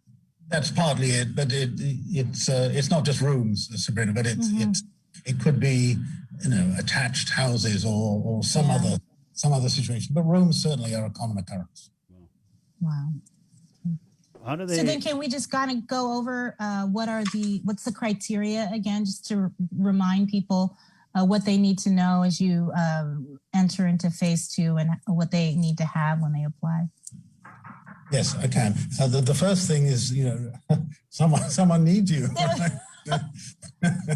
The first thing is the actual income brackets have changed, and those were in the press release because they... and that will actually allow a few more people to qualify. But we need to have, from the tenant, we need to have their income their income situation. They have to demonstrate that they have had their income affected by the COVID pandemic, and in most cases that they qualified for unemployment. Not in all cases, but for most cases. From the landlord, like we were just discussing, we want to make sure that they do have documentation that they are bona fide landlords, and that the tenant, in fact, does owe that amount that is being claimed. And we have to match those two things together. And that's what we spend most of our time doing. And how is this going to affect filing taxes? So if you received either of these assistance, how do you reconcile that when you file your taxes? These payments, from the tenant's point of view, there's no effect because the payments go to the tenants. Right. From the landlord's point of view, it has to be reported as income, just as if they had received the rental payments. But there's no special treatment. It's just a rental payment to them. Okay. Let's move on to this financial management system. I know you'd met with the vice speaker about it, but just to track the timeline again, guys, because this is something we've been keeping an eye on the show here, was, I believe, an executive order in December created a state of emergency for the purchase of a new financial management system for the government of Guam. And a few months down the road, that authority was taken away from the chief procurement officer. And I believe that DOA is now handling that procurement. And so could you kind of go into what dictated the emergency and also whether or not you still feel it's justified after this many months? Yes, certainly. Well, it's an emergency because because it's been left to it was unattended for so many years, and the analogy I always like to tell people is it's like if you have a sickness and you wait until it gets to the point where you have to go to the emergency room. It could have been cured. Don't know why. It doesn't matter why, but it could have been cured during the intervening years. But now we're here with a system which doesn't meet modern requirements. We're all used to QuickBooks and similar types of accounting programs, and even tax computation programs like H&R Block, doing these things instantly. But we have a system that doesn't work that way, that doesn't have a graphic interface, that doesn't produce the information we require. And in particular, and this is what caused the emergency, the funds that we're getting from the federal government, right, it's certainly doubled and nearly tripled the number of transactions that are going through the system. And these are important transactions, these are large transactions, and we certainly don't want to, we don't want to lose control. So that's what made it an emergency, is that a system designed for, say, what amounts to 1 billion is now having to deal with 3 billion. And it's just not working. And it requires a lot of manual effort and intensive people intervention to make it work. We're not trying to get around any procurement regulations. And I made that quite clear to all who asked, including the Vice Speaker, that we are going through an RFQ process. The draft has been with the Attorney General.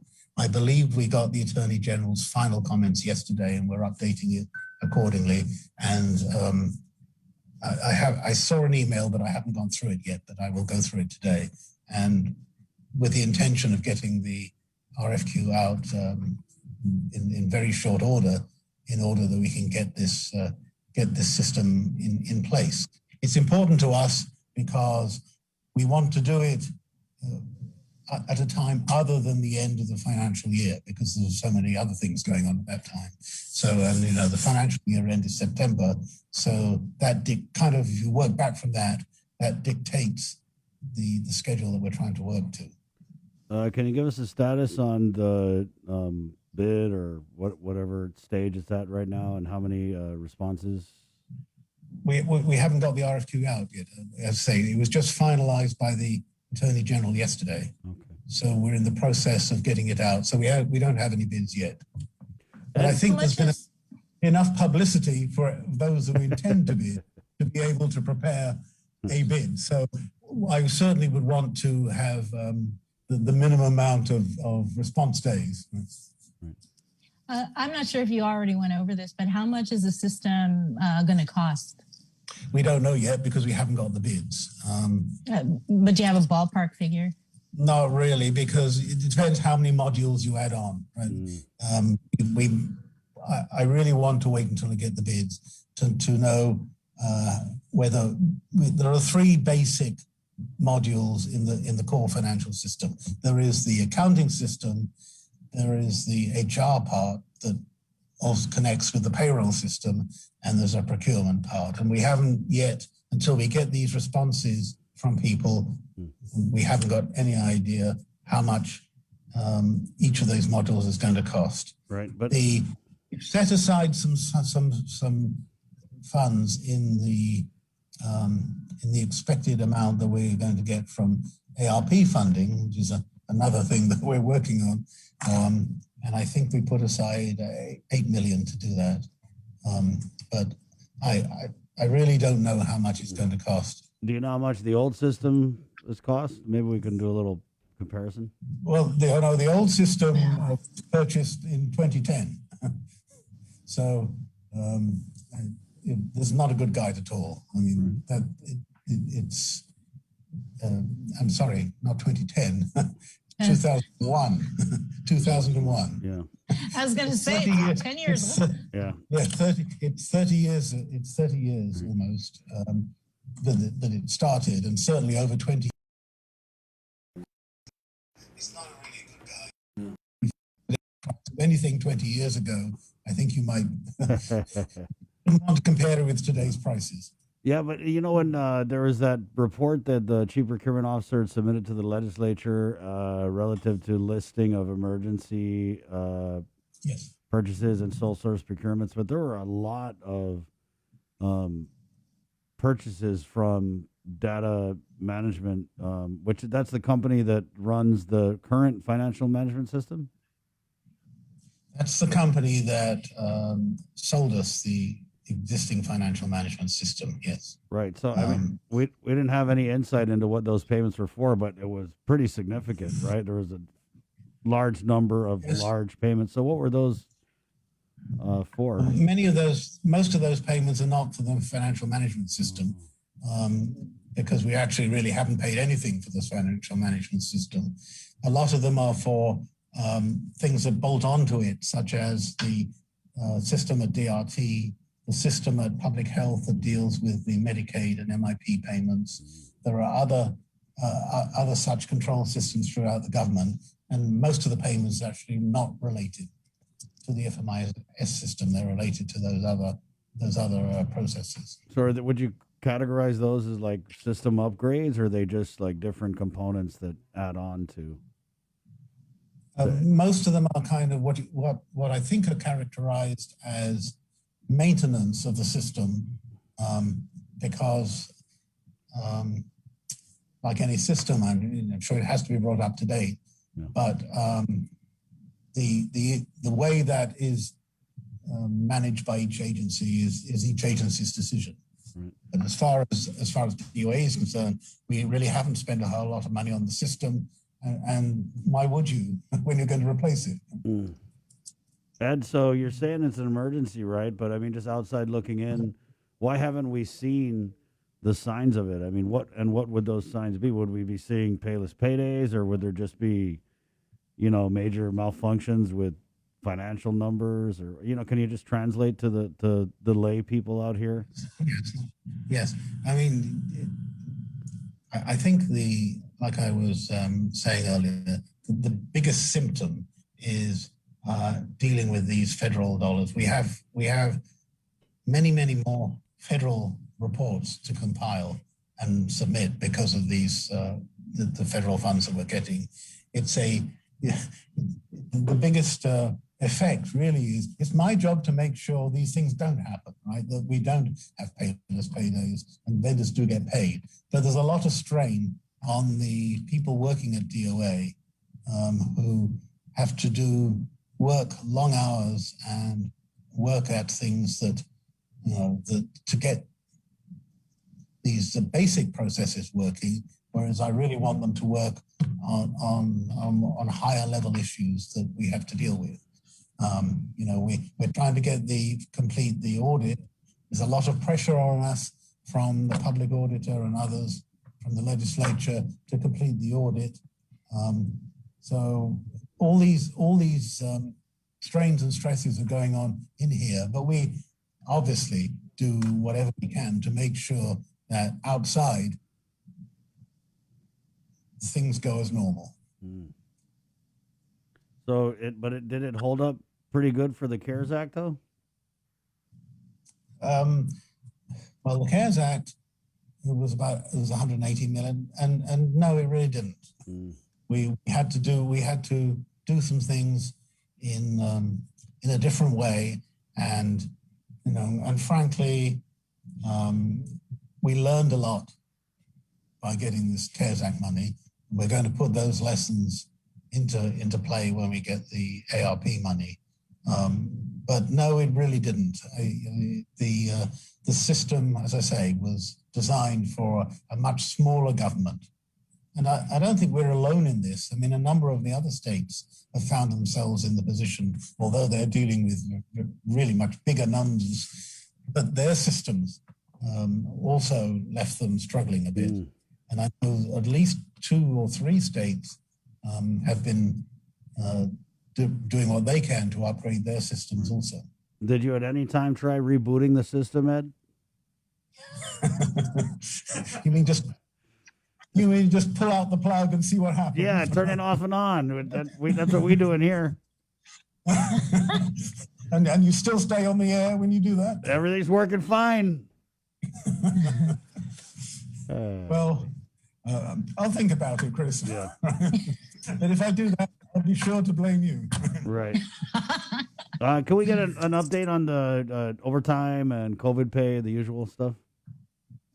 Yeah, overtime we've done much better with, as I told you. I think we've still got a few that we are expecting to receive from the police department, but generally overtime is being reported timely, and I'm very pleased with all the agencies' response to that.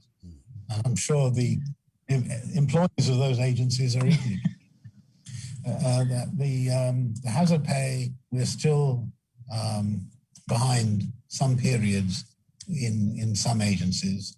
We're constantly requesting them to submit all that they have. But again, the part of this is a system issue. Is in order to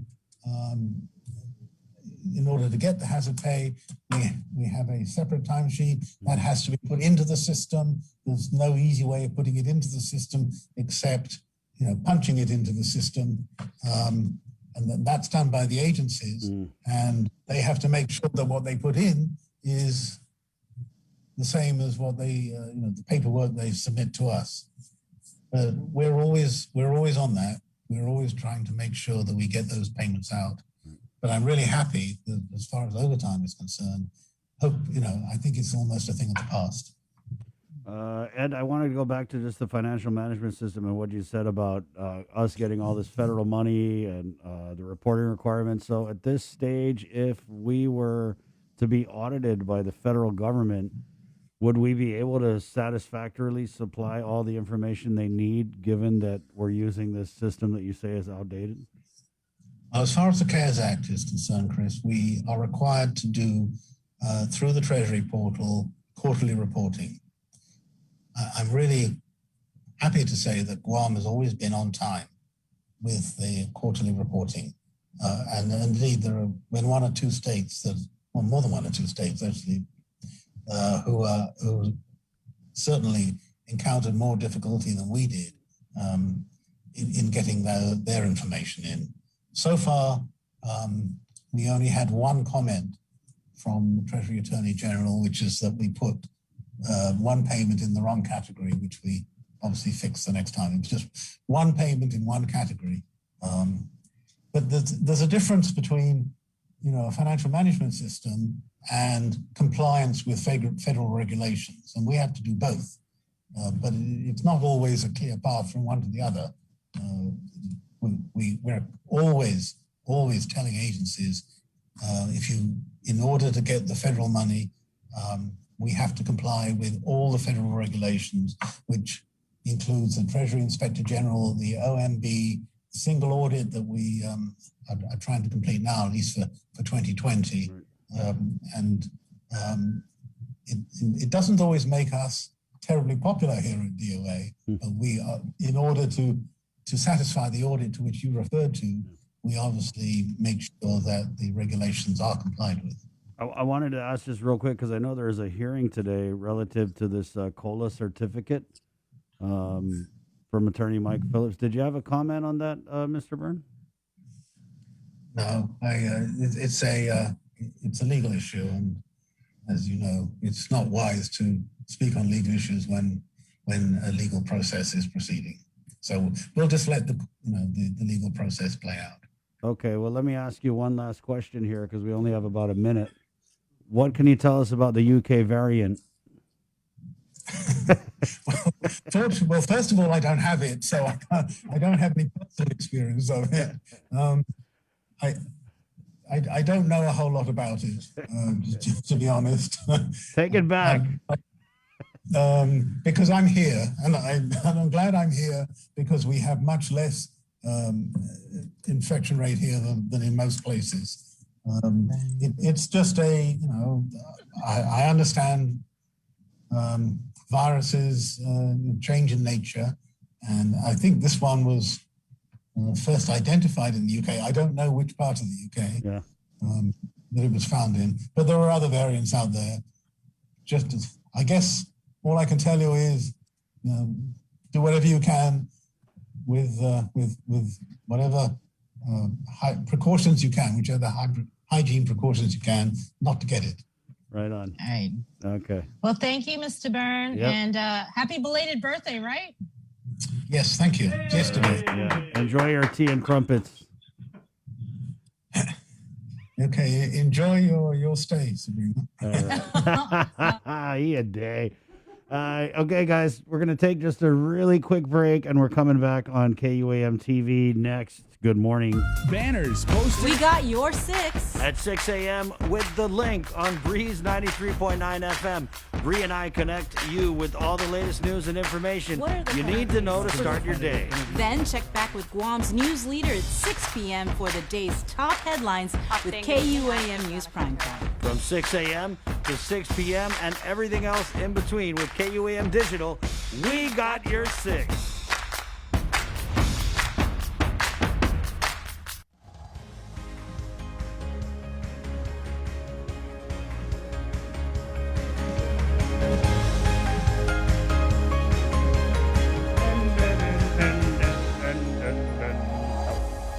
Good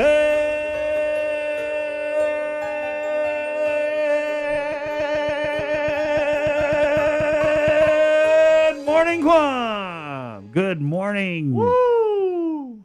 Look at that. And again, good morning. Hey, KUAM TV, welcome to the link. It's the Thursday, May 6th episode of the show. The year is 2021. The place, Guahan. Good morning. I don't even think Photoshop has that many shades of blue. It's a beautiful day. Oh, man. In the neighborhood of the Quarantine Hotel as we present you Sabrina Salas Matanani live from the Dusitani. That rhymes. Sabrina Salas Matanani, be up in the Dusitani. Welcome back, Bree. Thanks. Let me sit up here. Yeah, so I'm back on Guam after my unexpected trip to Vegas, and my father fell ill. So of course, when your family member is sick, you got to go, right? Yeah. Bree, a friend of mine had shot me a WhatsApp. He said, "Wow, Bree got a suite at the Dusitani." Is that what you got? I mean, is it? Are all the rooms like that? Do you know? I don't know. This is my first time staying here at the Dusitani. They just told me this is your room, and here I am. I didn't get a choice or anything like that, so I don't know. Can you tell us a little bit about? And we're gonna play her quarantine video in a little bit. Take us around the room, Bree. Yeah, but what about like the food and the other types of services that you get while you're in quarantine? You get 3 meals a day, breakfast, lunch, and dinner. They run a tight ship here at the National Guard, like between 8 and 8:30. I think they deliver breakfast.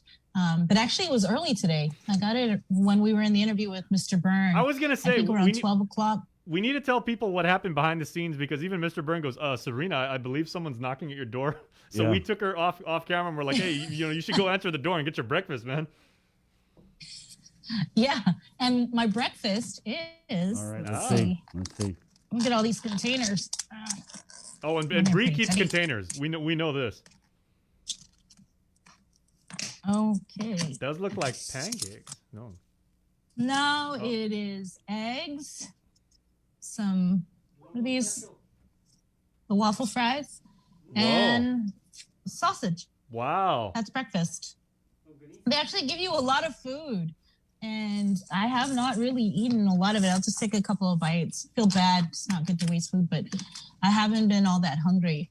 So you get lunch, you get dinner, comes with dessert, cookies, fruit, things like that. Is it worth 20 million? Bree. So anyway, guys, we talked before Bree flew back in, and I was like, "Yeah, zoom in from the quarantine, and we'll just talk smack about it." She's like, "I ain't talking smack," because she's the one in there. And Right? Bree, you look No, like they you look take- like you look like you're pretty high up. I'm on the 18th floor. Oh, that's a Wow. gorgeous view. Wow. Yeah, and Nestor is over at the Deucet Outrigger. So we should actually get him on Yeah. and see what his experience is like. It's kind of funny because we've got Bree in the quarantine, and then Nestor's in the quarantine, and then our buddy Nick Delgado is from the Post He's is in the also in the quarantine. So, Gov Guam, you guys, you gonna do anything? Now's the time to do some funny business. 'cause Or we- Gov Guam is also saying, guys, let us not do anything wrong in the quarantine because we Right, got three maybe. really, really good reporters there right now. So, and they've got nothing to He's do but type. celebrating. Yeah. No, it's funny because we celebrated Cinco de Mayo together via FaceTime last night. All We had right. nothing else to do. Right, yeah. That's Thursday, May 6th. We're checking with Bree and get a little bit about her journey flying into Guam and into the quarantine. And also talk to her about what it was like out there in the States as far as COVID. You know, we did open the show with her. And I think the takeaway I got from what you'd said, Bree, is it's a little like night and day comparing what they're doing, the protocols that are in place in the States versus what we're living under here on Guam, right? Very different. Over here, you know, everybody was wearing masks in Vegas, but I don't want to say that there wasn't a strong emphasis on social distancing, probably like no emphasis. As soon as I landed in Vegas, it was like wide open. Yeah. My brother was in the airport. I was surprised he met me there because when I landed, I was like, I wonder how I'm going to find my brother because this is a pretty big airport here in Vegas. But sure enough, he was there at the baggage claim waiting for me. And I was like, what are you doing? And he's like, what? And I go, are you even supposed to be in here? And he's like, yeah, we're like 80% open or whatever it was. It's like, okay. And it was just night and day. When you go into the stores here, you know, you get checked, right? Over there, it's walk on in. And like I mentioned earlier, I wasn't sure how do you do contact tracing because it's like your name, you don't write your name down or anything. It's just like, come on in. Even when I mentioned earlier about when I went to brunch, totally just freaked me out because you could pick your food. Before it was, you know, they get their food for you and they put it on your plate. Yeah. But no, you walk in and take what you want. And of course, I was a little bit paranoid because I'm not used to that. Yeah. That's interesting, Bree, because we did a shoot at Ruby Tuesday yesterday, and their salad bar, 'cause, you know, everyone loves Ruby Tuesday salad bar. It's still not self-serve. So they got to pick the stuff for you. But then I went to Yogurtland, and you could just get the stuff. They give you the cup, you get the yogurt, yada yada. So I don't know what. Wow. Oh, so Froyo is still self-serve. Yeah. Wow. Yeah, I touched the. They give you This is gloves, different. and yeah. So I don't know. They give you gloves. Yeah, they so- do. Right. There you go. But what were people saying? Yeah, it's none of that. Bree, because I know as a reporter, everywhere you go, you're probably doing a lot of eavesdropping. But what do people in the States who are living there think of the pandemic? Do they think it's a lie, or are they taking it serious, or just what do you hear out there?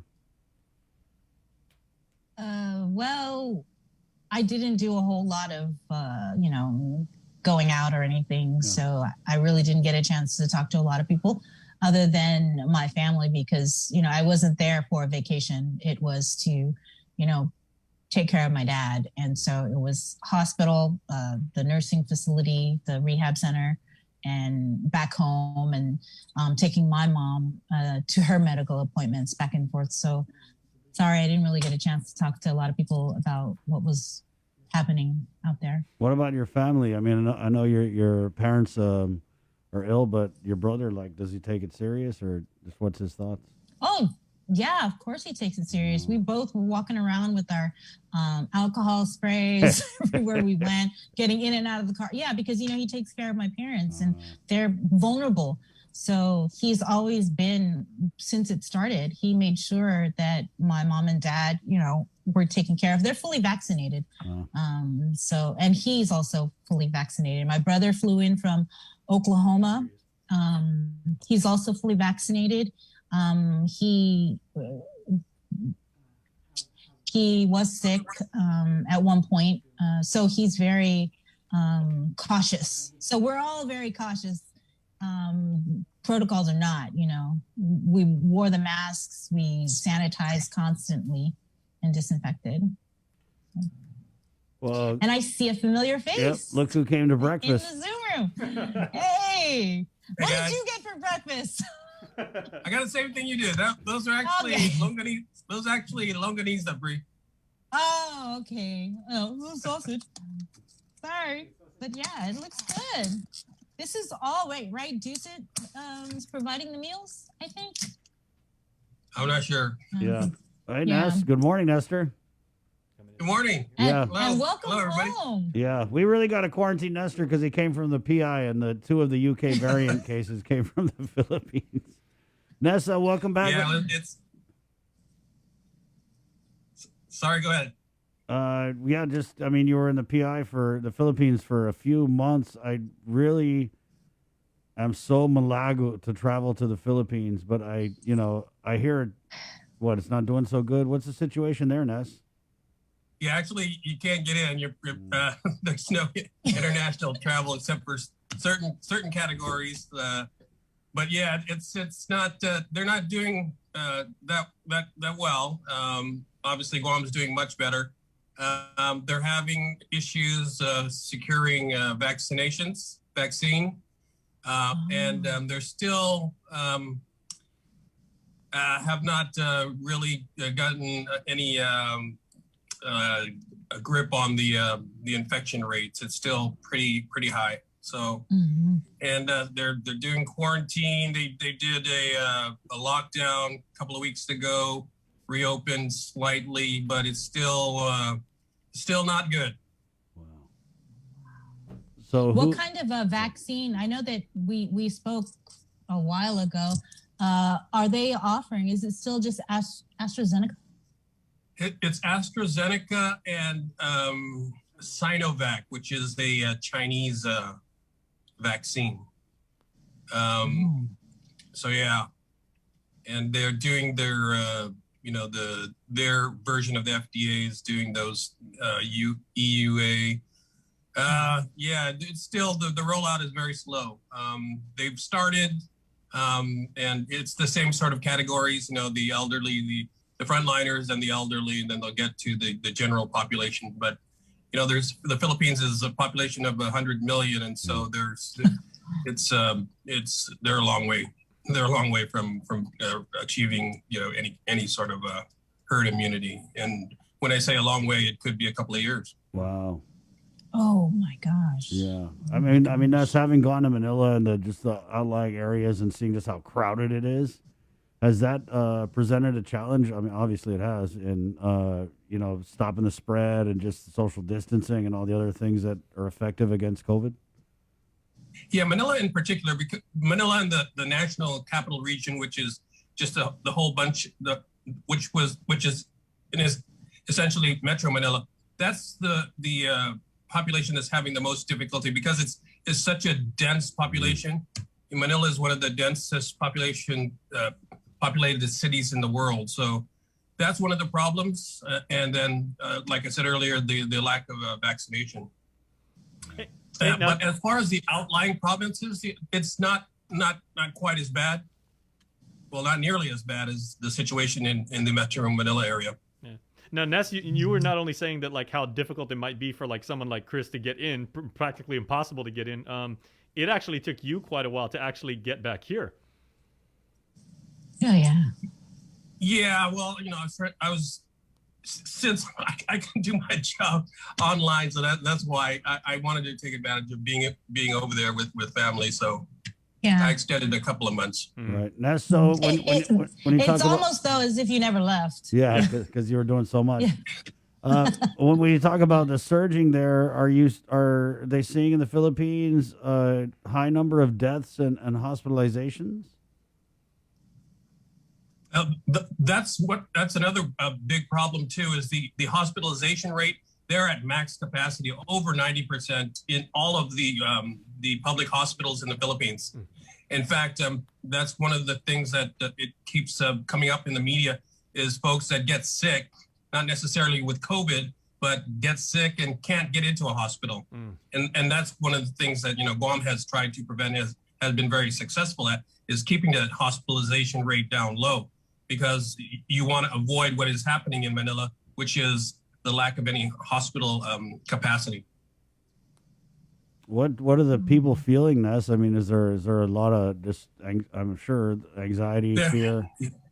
Yeah, there's a lot of that. Millions of people are out of jobs. The government is doing its best to provide for that, but the resources are not what we would find here or in the States. For example, we get our EIP money. In the Philippines, I believe it's the equivalent of $20 US per person, 1,000 pesos. So that gives you a way to compare, the situation over there. In some places it's pretty dire. It's tough. It's really tough. I don't know how else to convey it, but people are struggling. Well, Definitely. I mean, let's count our blessings here. People are. I mean, we're doing really good. I was talking with a restaurant manager, a couple over the last few days, and they're doing better than they did before COVID, Nestor. Even at these whatever the capacities are, because we've got the stimulus, we got the PUA. Like, people have money here. So when you tell me that the PI stimulus was $20 US, and we're looking at, our residents, a lot of them who have kids because of this new stimulus, it's like $1,400 a pop for all your dependents. I mean, there are people who have never seen a check for, $4 or $5 grand getting checks for $4 or $5 grand. So yeah, we're pretty lucky. Yeah, we definitely should count our blessings. Yeah. So you just got to look at other places in the world and see what the impact of the pandemic has been on them, and then look at how we're faring here, and it puts it all in perspective. It does. So when you talked about very limited, closed off travel to the Philippines, is there anybody who can travel, and if so, who and for what? Yeah, there's Philippine nationals can, OFWs, which are overseas foreign workers, can return. Foreign nationals with spouses or children in the Philippines can return. And that's pretty much it. I might be missing a couple, but it's those specific categories that are allowed to return to the Philippines. I wanted to ask Ness before I let you go, because there was this thing that the former Governor Gutierrez, the president of GVB, and the permitting czar, they floated this idea in the press conference, and I know that you had kind of asked about it, but this giving American expats who are staying in, the region, the opportunity to come to Guam and to get vaccinated, vaccine tourism, I think. And I've seen that they're doing this also in other places. Like, I read a story of Latin America. Some guy had come to the U.S. to get vaccine. But right away, when I hear the term American expats, I always think of the Philippines, right? So do you think that's something feasible? And yeah, and well, it depends because they may want to come here because they know that it will be very difficult for them and it will take a long time for them to get vaccinated. But then their issue is maybe getting back into the Philippines. So I don't know if that would be a consideration that they would have to weigh. Wow, no one thought of that. It depends on their specific situation. But yeah, I think American expats here or British expats, as I say here, I'm back in Guam, back there, would definitely, I think, be interested in the opportunity to get vaccinated. It just depends on their situation and being able to get back to. That's so interesting. I can't believe I didn't think of asking that when I had Gutierrez on. Like, how are these people going to get back if they can't even get back? So, hey, will they stay here and spend all their money? I guess would be the ideal situation. What about the flights? Are there any issues with the flights coming back or going over there? They're allowing, the Philippine government has allowed a total of 1,500 arrivals per day, and that's spread out among all the airlines that service the Philippines. And of course, the national carrier is the Philippine Airlines. The flight that I was on, they used one of the smaller planes, I think probably 150 seating capacity, and it was, I would say, about a third full. And for example, I had a whole row to myself, and then they block off the middle seat in each row, unless you're a couple. So there is still flights. Like Philippine Airlines, I think, is flying once a week now on Sundays to Guam. So it's very limited, but it's still functioning. I went through the airport, and it was a ghost town. Basically, same. Knowing what it's like typically at the Manila International, it's a far cry from the way it typically is. Typically, you get a massage in that one little room before you head out to Guam. That's typically they put the blanket over you, and you get I mean. Yeah, those massages are prohibited right now. Anything that I don't think those will be running for at least a few months. Man, all right. Hey, Nestor, Sabrina, live. They're all the way live from the Dusitani Quarantine Hotel.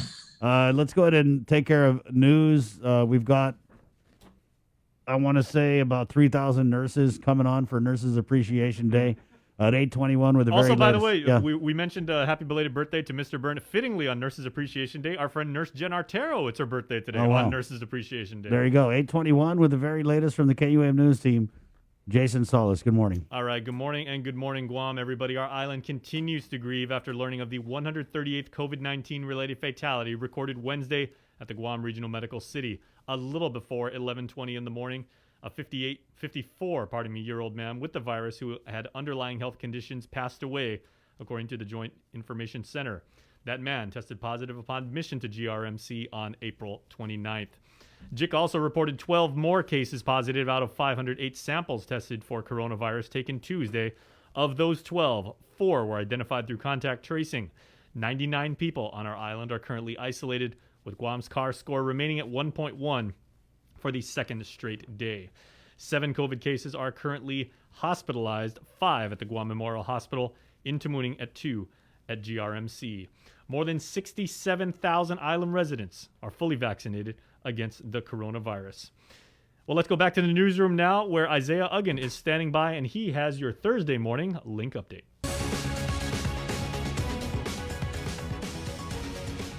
Hafa good morning, everyone. Guahusi Isaiah Uggan with your headlines here on the link. In partnership with the Department of Public Health and Social Services, the Archdiocese of Agana will be holding vaccination clinics at some of the island's churches. The first will be held this Saturday, May 8th at the Social Hall of Our Lady of Lourdes Catholic Church in Jigo from 9 a.m. to 2 p.m. Vaccinations are open to all people 16 years and older. Walk-ins will be accepted, or you can register in advance through the Eventbrite link, which is available on our website. Please note only the Pfizer vaccine will be administered. The Archdiocese recognized its responsibility to help keep all people safe as a member of the community and in line with the teachings of Jesus Christ to take care of one another. State Historic Preservation Officer Patrick Lujan was on the hot seat Tuesday in a wide-ranging oversight hearing focused on the preservation of ancient Chamorro burial sites and ancestral remains. Shippo Lujan said as new issues and community concerns arise, they are updating the programmatic agreement that governs cultural and historical preservation. Moving forward, we haven't needed to wait for any type of amendment to the PA, that we've adjusted accordingly as we've gone along to make it more stringent based off of the findings. But definitely, having to go back to that document and make the necessary amendments just to solidify what we've been doing along the process. Lujan says that while he appreciates all the concerns, he is also severely short-staffed with just 9 employees for an office that was audited for 17. That drew this response from Oversight Chair Talina Nelson. Now that we are here, 2 years later, we are hearing about these challenges. So negative, ma'am. I brought it up to Mr. Lujan. I requested that you send a staffing organization and pattern to our office so that we can work to ensure that you get the support that you need. Thank you. Although it is 2 years already into your service of this term. I have not been silent about it, but I will do as you request. Lujan adds that several staff members will be retiring, one as early as this month. A rejection of America's racist policy toward the insular areas. That's the focus of a House resolution that the Guam legislature, led by Vice Speaker Tina Muñoz Barnes, is gathering support for. She coordinated a high-level virtual panel discussion today with participants from Guam and Washington. KUAM's Nestor Lecanto reports. House Natural Resources Chairman Congressman Raul Grijalva of Arizona is the sponsor of the measure. It denounces laws adopted in the early 1900s that promote separate and unequal treatment of people from the territories. In recent years, multiple federal courts have argued that denying U.S. citizens full and equal access to these resources simply because of where they live is unconstitutional. Similarly, the racism at the core of the insular cases is contrary to the text and the history of the Constitution. Meanwhile, another participant, District of Columbia Shadow Senator Paul Strauss, a non-voting member of the Senate who's fighting for statehood for D.C., was asked about self-determination. Does my supporting self-determination or this resolution mean that we're going to push the debate one way or another? I don't think that's our place. But I do think that there is a common fight that we have as Americans living in territories, as Americans who are descended from folks that don't necessarily originate from these Anglo-Saxon principles or whatever racist terms they want to use, that it's still our fight to define what it means to be an American.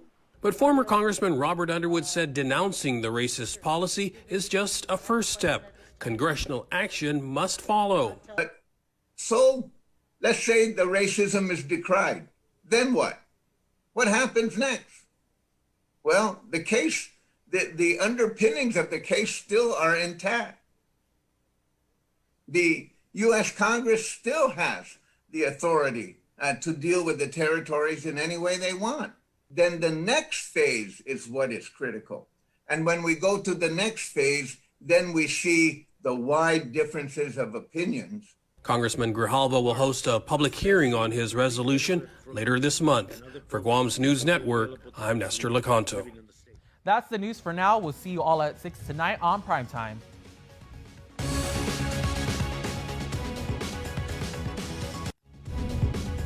All right, everybody. Now, Chris, of course, told you the other day when he interviewed Tamuning Tumon Harmon Mayor Luis Rivera about the Neighborhood Watch program in the Tri-Village area and how that area's vice mayor was shockingly assaulted. Isaiah Uggan joins us once more as he spoke to the public official who recalled the very scary incident and how he dealt with it. We spoke with Tamuning Tumon and Harmon Vice Mayor Albert Tovez during the Mayor's Council monthly meeting at the Tamuning Senior and Community Center earlier today. He was allegedly assaulted on Sunday, May 2nd by a male individual who usually sleeps at the Tamuning Park Pavilions. Tovez recalls the incident. It started off with Mayor Luis Rivera giving me a call, saying that she received a call from some of the tennis players that there was a gentleman homeless, belligerent, and also using vulgar language at tennis players that were there doing their tournament. After responding to the incident, Vice Mayor Tovis identified the individual. This individual was told a few times already by GPD to evacuate the place and don't come back. Tovis says he told the individual to leave but instead ignored the vice mayor, so Tovis had attempted to call the police. So when I turned around to get my phone, one of the tennis players, or a few of the tennis players were, hollering at me, telling me that the guy is throwing rocks at you. So I turned around and he threw the second rock, and after he threw the second rock, he threw a metal fork at me. His aim was bad because he missed me. He further said that he finally had the chance to call GPD and the man left the premises, but then... Not even 5 minutes later, he came back, approached my official, the mayor's office official, and tore the beacon lights off of it. Since then, police officers have arrested the male individual who was identified as 41-year-old Craig Shigina Brewer. He was charged with criminal mischief as a third-degree felony, assault as a misdemeanor, and disorderly conduct as a petty misdemeanor. Vice Mayor Tovis says he is feeling better. I'm feeling all right. It's nothing new to me that, approaching that gentleman and asking him to leave the people alone. Our main concern here in the mayor's office is the safety of our employees, and not only that, but the safety of the community also. Reporting for Guam's News Network, Guahusi Isaiah Ugin. Let's get you up to speed on what's happening in the mainland now as President Biden announced he wants to see 70% of all American adults with at least one shot and 160 million adults to be fully vaccinated by the 4th of July. But to get there, the government is going to have to change how and where people go to get their shots. Now we're going to have to bring the vaccine to people who are less eager. President Biden admits that vaccine hesitancy is the biggest stumbling block to achieving his goal of 160 million fully vaccinated Americans by the 4th of July. The administration is offering walk-in appointments at local pharmacies and expanding pop-up clinics to make it easier to get a shot. We have vaccine available to 90% of the population within 5 miles of where they live. But we need to actually do more than that because some people can't get to 5 miles. And they'll be offering incentives for people to get vaccinated as well. Sports leagues like NASCAR, NFL, MLB, Major League Soccer are also joining the effort by offering ticket giveaways, in-stadium vaccination programs, and discounts on merchandise. In addition to changing where people get vaccinated, the administration is also revising how it allocates vaccines to the states. 25 states are not currently ordering all of the vaccine doses available to them because of lower demand, and Arkansas didn't order any new doses last week. Now the government will be shifting those unused doses to places with more demand.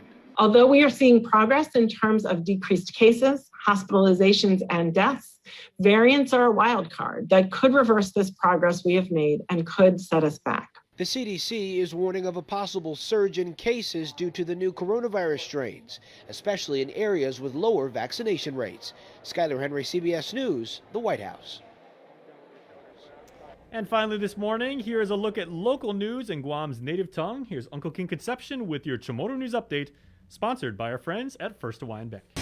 Buenos napadays to get soon to be kunut sa morgin ni KUAM News. Presenta ni Familian Mito gi First Hawaiian Bank. I-Joint Information Center sa makumfit pa imina 137 na finaitan ni COVID-19 gi islata.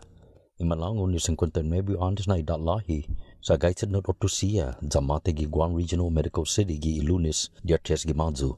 Matmiti tauto gi hospital gi adzoa na dia za positibo para i-COVID ane mates.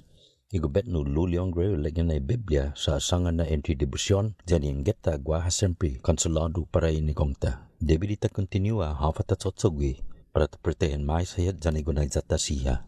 Para itatoguahan, yastinapesti sa kaya makpo. Zapa fay sinitautoguahan na tana siguro itodo nesesaryo para tatsogwi para tana para mas talo isinilansyon pininiti. Imasasunto i Food and Drug Administration sa madiskukuti para umaumenta edad para kunalifikan hufan mabakuna hasta 12 años na edad. Si Dr. Hoan Nguyen, gin Physicians Advisory Group, asangan na para ma-evaluate in mas efektibo na hinano para esti. Zapo di populasyon entre esti siya nakadagoryo sa sendang kulu, da sinya ay manay na siya, ti siya maniya dyan ifamagun niya anaani. Amen sa mas na debilita tutuhon plumaneya para esti tatali'i lusutumus. Debilita na agwahan na esti na serbisyo ang puengi, dadangin sina manay na manggaygi, zong makonsente binakuna. Para pagwad sa sinema mabakuna sa 16 años na edad para hulo. Yung mas artikulo ni dinanya Departamento ng Salud Publiko sa Nisibisyon Sosyal i Archdiocese sa Ganya sa paramanagwa na di klinik binakuna gi palugumak zuus guni gi isla. Ifinid na sa paramasoseri gi isablo di ot sa gimadzo gi sosyo hog isang taluddes na gumadzuus katoliko gi sa zigo di silas 9 gi egan sa las 2 gi taloani. Mababay na serbisyo para tolita to isla di 16 años para hulo na edad. Sinyao matugata in Malihestra, lo sinay nadbansa na Linihestra, entry at the Eventbrite na link. Siyon soda na link is on the KUAM na website ni www.kuam.com. Nota na adja ay Pfizer na amot bakuna para manasadbi. Recognisay Archdiocese responsable niya para fan-asiguridad toli member ng komunidad. Zenentifin na gwenya sa inata Kristo Jesus ni para tafa na-assisti. Asunto ginikoti, Afafa na si Richard J. Angel, 42 años na edad, 3 kwenta na segundo grado kinundukton basin kriminal, numi na 3 grado na felony. Según ni magistrate na complain, gidiar 3 gimadzo, uno bensita kumegi polisiya na pinatsagwas Angel, 2 biyahe tatigi 2017 na sakan. Ilang biktima na mamegugwe na atsogwe esti, dasangani na para upara lo timalago za kontinua ibidanda niya. Gimasa sunto, i National Weather Service sama issue di small craft advisory para Marianas esta la 6 gipapangin business. Imanglo ni ginindilitan sa 15-20 knots, sa ginetpi esta 25 knots sa Manananga. Sa presya na simply mandikiki na boti, adji mantay expensya sa mangga tasi, pero di dikiki na boti, debil yung mga no fanhuzang gihanum, sa gintay gwini na kondisyon. Galo kiros kao para ibinating kurenti, esta ilam muna. Sem peligros ti siya na kurente ni mananangay girubentasyon, gisangkatan na banda ni Marianas. Gimas galo ko inedzi fire weather watch no efektibo hasta ki taloan ni pagunadia paragwahan. Imanglo ni Visanya sa 20 millas giora, esta hulog 30 millas giora sa Manananga. Iduman niya imanglo dan ni 55 esta 60% na inanglo sa nalibyano mas. Ibinibon sinalapon kimason. Imastat ka doon na impiton esti sa jisan haza gi ibanda ni Islang Guahan, pero imasen na jagi kanton Cross Island Road na talan. Di marekomenda nung fanong gi gisan hizong. Yasunto yung finut sa muro sa presenta za ninafatto ni Familiang Mizo gi First Hawaiian Bank. Para Guam News Network, Guausikin Conception. June makes the best malasadas in Hawaii. A fact not lost on Daryl. June makes the best malasadas in Hawaii. A fact not lost on Daryl, whose brother Byron is cooking the onaga he caught at a secret fishing spot with his girlfriend Malia, who used to work for the Shave Ice Guy, whose second cousin Vince drives the school bus ridden by Calais, whose auntie makes the best malasadas in Hawaii. Everything here is connected, and with the new First Hawaiian Bank mobile app, you can stay just as connected to your finances. And it all GU Self-Storage, conveniently located near the Harmon McDonald's. We offer affordable rates, online payments, and auto bill pay for your convenience. Plus gate access daily from 6 a.m. to 9 p.m. Call us today at 648-7867 for more information. Get the job done the right way by getting the right stuff at East West Rental Center. With years of experience helping builders, we definitely got what you need. Call 646-1463 or visit us in Upper Tumon. Open Monday to Saturday from 7 a.m. to 5 p.m. and on Sundays from 8 a.m. to 5 p.m. The relationship between Guam and Manila, Philippines is undeniable as we share similar cultural traditions, history, and heritage, with generations of Filipinos calling Guam home. KUAM presents a monthly look at the capital city featuring in-depth and engaging interviews on everything from medical tourism to new business and government leaders. Veteran newscaster Nestor Lecanto delivers beyond our borders. This special program is brought to you by the Bank of Guam and KFC.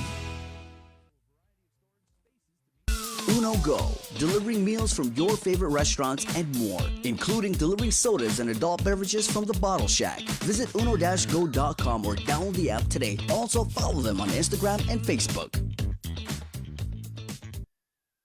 KUAM's multi-platform morning show, The Link, just got a little more delicious with Feed Me Fridays. Chris, Sabrina, Jason, and the rest of the morning crew will take some time each Friday to talk food, taste food, and bring you all the latest and greatest in food from King's Restaurants and Ruby Tuesday Guam, old faves, new hits, and everything on the menu in between. It's Feed Me Fridays on The Link. Family platter of fried chicken? Check. Tray of red rice? Check. Birthday cake? Check. 1 case of water? Check. 12-pack of beer? Check. 2 cases of Pepsi? Check. When you have a long checklist but are short on time, we got you. Get it delivered by us. Order on the app or website at uno-go.com. Guam On Demand. Shoot, I forgot the paper product. Oh wait, Uno Go has that too.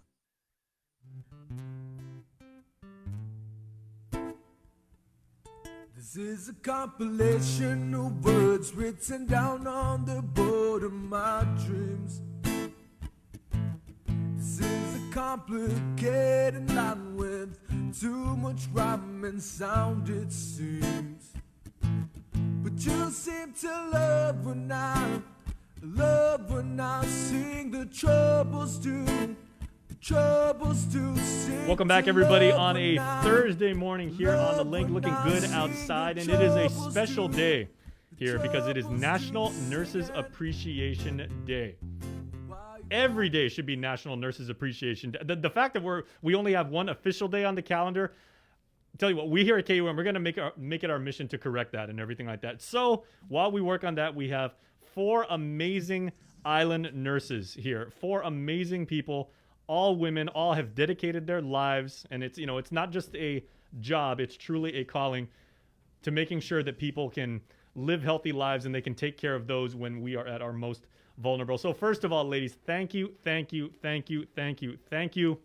for everything you've done, not just over the last year, but really, making this your life's work. So we have, of course, our friend and the Dean of the University of Guam School of Health, Dr. Margaret Hattori Uchima. And I think it's so funny how we have like all these nurses here. Everybody's looking down, filling out charts, doing something and everything. And then they still give us some of their gracious time to do this interview with. So, Doc, good to see you as always. Morning. Thanks a lot for having us.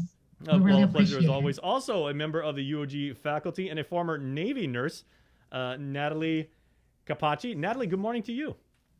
Good morning. Thank you for having us. All right. Very, very nice to have you here. Also, Liz Santos is joining us. And speaking about someone who has been rapidly filling out charts, we saw her as soon as she jumped in the Zoom room. She's been writing constantly, never stopped working, the hallmark of a true island nurse, and representing the Guam Nursing Association. Liz, happy day to you. Hi, happy day. Thank you for having me. All right. And Veronica Alave is here also and representing UOG and the GNA as well. So, Veronica, thank you much for joining us. Thank you also. It's a pleasure to be part of this. All right. Well, the pleasure is all ours that we can just, take probably what are going to be a few fleeting moments to just, just thank all of you for what you've done. Maybe if you can just unmute yourself and we'll just go around and ask maybe the first obvious question is, what has the last year meant for each of you professionally, personally, going through everything that we've had to go through, as a community, but then as nurses and everything, in such unprecedented times, what has it taught you? That's a loaded question, Jason. Yeah. You hear from me enough. We'll start with the easy one. I'll let these ladies go first. Go ahead, Liz. So, with my perspective, I'm a nurse practitioner at HSP. I think that it's been a real whirlwind this past year, the pandemic. Everything was unprecedented. There are so many changes in the way we had to deal with our patients regarding infection control, preventing the spread of the virus, and we didn't even know how to do it. So it was very stressful emotionally on our nurses and on the families, most especially because we were so afraid to even go out and see our families after work because we were afraid that maybe they might get the virus from us. I think it's taught us as a community to come together to help, face the issue in our faces and try to collectively figure out a way for the community to be safe and provide effective care. Now, yeah, Liz, one of the most I mean, amazing, and you know, like I'm not saying that in an effusive way, but one of the things I remember most about like last year is we were talking to one nurse, and she said, you know, I'm a product of UOG's nursing nursing program and everything. So, you know, I was taught to intubate, and you know how to, when somebody is having trouble breathing and they're having severe respiratory issues, how to stick a tube down their throat. And she said, I think in my first couple of years at GMH, I maybe did that twice. She goes, right in the height of COVID, I think I was doing that at least once a day, which was astonishing.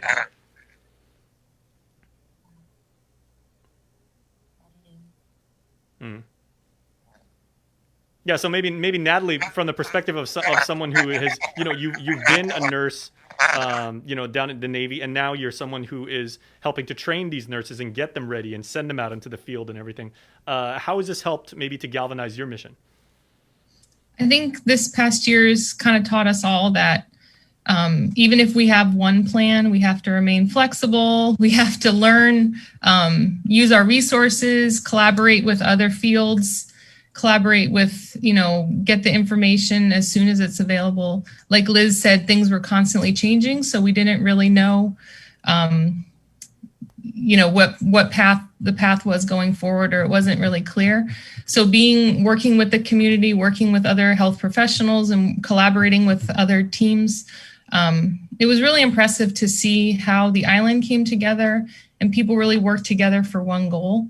And that was, it was very hard, like Liz said, but it was also really reassuring to have that support and know that everyone was trying to reach the same goal of keeping everyone safe. Mm-hmm. I like that sentiment you shared, Natalie, and I'd like to ask Veronica your thoughts on this. Is you know, from the association's perspective and everything like that, what have you tried to do to make sure that your fellow nurses, you know, stay motivated and stay focused and say, you know, I know things are really, really tough, and this may be, you know, not what we were telling you when you were going through training and everything like that, but you know, this is what we signed up for, and this is why we were put here. This is what we have to do. So how do you keep them going?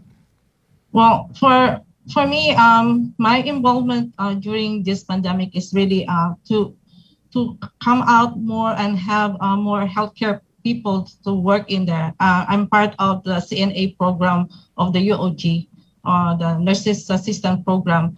And we try to, as much as possible, help out the community by bringing more healthcare workers in the field. Also for making our student more aware that community need us. In spite the student is still working under BSN program, they can still help, even in a little thing, just volunteer. We are a model as a nurses, whether you are new or an old nurses, you can be part of a model, especially for this young generation, that every little things you can contribute to the island. And I think that's the big thing in here in the island is we're working together, and as much as possible, you know, we try to collaborate to each other. We try to connect to each other, and that's the important things, especially on this pandemic time. And now, Margaret, I'd like to come back to you because, you know, you have always been someone, as long as we've had the great privilege of being able to talk to you about your philosophy, is you believe in leading from the top, and you lead by example. And, you know, Sabrina even did a story with you where you said that even though, you know, you're doing all the administrative stuff of running the School of Health, and, you know, you're getting people ready and giving presentations and doing all the budgeting and, you know, all of that stuff, you still find time in your day to hustle over to the field house and yourself administer vaccines when the clinic first set up. And you even shared that, you know, your daughter is a nursing student and she can't wait to get out in the field and saying, you know, my people need me. Yeah, Jason. Well, so my daughter's a psychology student, but she was volunteering at the field house, and her degree is going to be in community psychology. So, you know, she wants to be out there, and she had been helping us with the homeless count and other homeless events. But in terms of nursing, I think what these ladies said, you know, really is right on point. And one thing that a lot of the island wasn't aware of, especially if we're reflecting on a year ago, is that, yeah, there was a lot of fear, but very early on when the state of emergency was called, and, you know, a lot of us remember that day, the nurse leaders were called together at public health, and, you know, they said, okay, the governors initially asked all of you to help galvanize the workforce, and then, like Ms. Vicky said, figure out how we can add to the existing, strained workforce. But a lot of people don't know that behind the scenes, our nurses were calling each other. Natalie was able to work at GMH for a short time in the ER. She gained a lot of friendships there. And at one point, we didn't have enough faculty to do community health. And if we don't do community health, our students can't graduate. And so at that point, I think I was one of the few that could go in the field, and I used to teach community health. And so Natalie volunteered to help in the community. And I think, I'm so blessed to have a great faculty, but we all had to be flexible. Our plans went out the window. Someone that's a pediatric nurse practitioner like Natalie, we didn't hire her to teach community health, but of course she has the skills to do it. And, I went out there with her in the community. And I think one thing I appreciate about the nurses on Guam is that the public health nurses, the GMH nurses, the DOE nurses, everybody embraced each other. They knew that here we are. We didn't have to take the students and go out and help with the swabbing. We were scared, the students were scared, but we knew we have to help the island. These are our people, these are our families. And so, it was really through other nurses in the community at GMH, everywhere, GRMC, calling each other and saying, hey, we need help. Can your students help with this? Or can your faculty help with that? We called GNA many times, or, I posted on Facebook. But I think one thing that I have to say for the nurses on Guam is that I learned we have to ask for help. 2 years ago, maybe I would never ask for help, but we slowly learned before the pandemic, we need to ask each other for help. But during the pandemic, I saw such a high level of professionalism among all our nursing brothers and sisters, and we grew to feel like we're family. We spend so much of our day helping other people, and we had to finally just say, hey, you're my family, and you're as important to me as my own children, right? And so, just shout out to the nurses. But yeah, I have to be out there because every nurse feels that if we can contribute in any way to this pandemic and ending this pandemic, that it's our moral obligation to do so, whether it's in our job description. Yeah, well, I think we all know that we wouldn't have survived through this pandemic or would be as far as we are right now without our nurses here on island. But I did want to ask, though, have you seen a peak in interest for people wanting to enroll or people wanting to be nurses?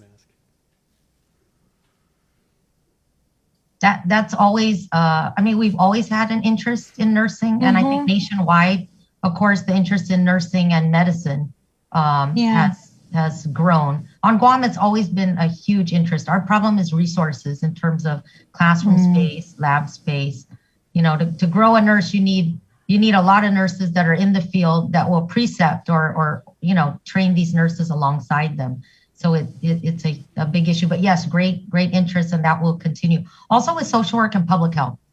We need a lot of people in public health. I think the pandemic has taught us that our years of lack of attention to public health has led to our difficulty in mobilizing quickly.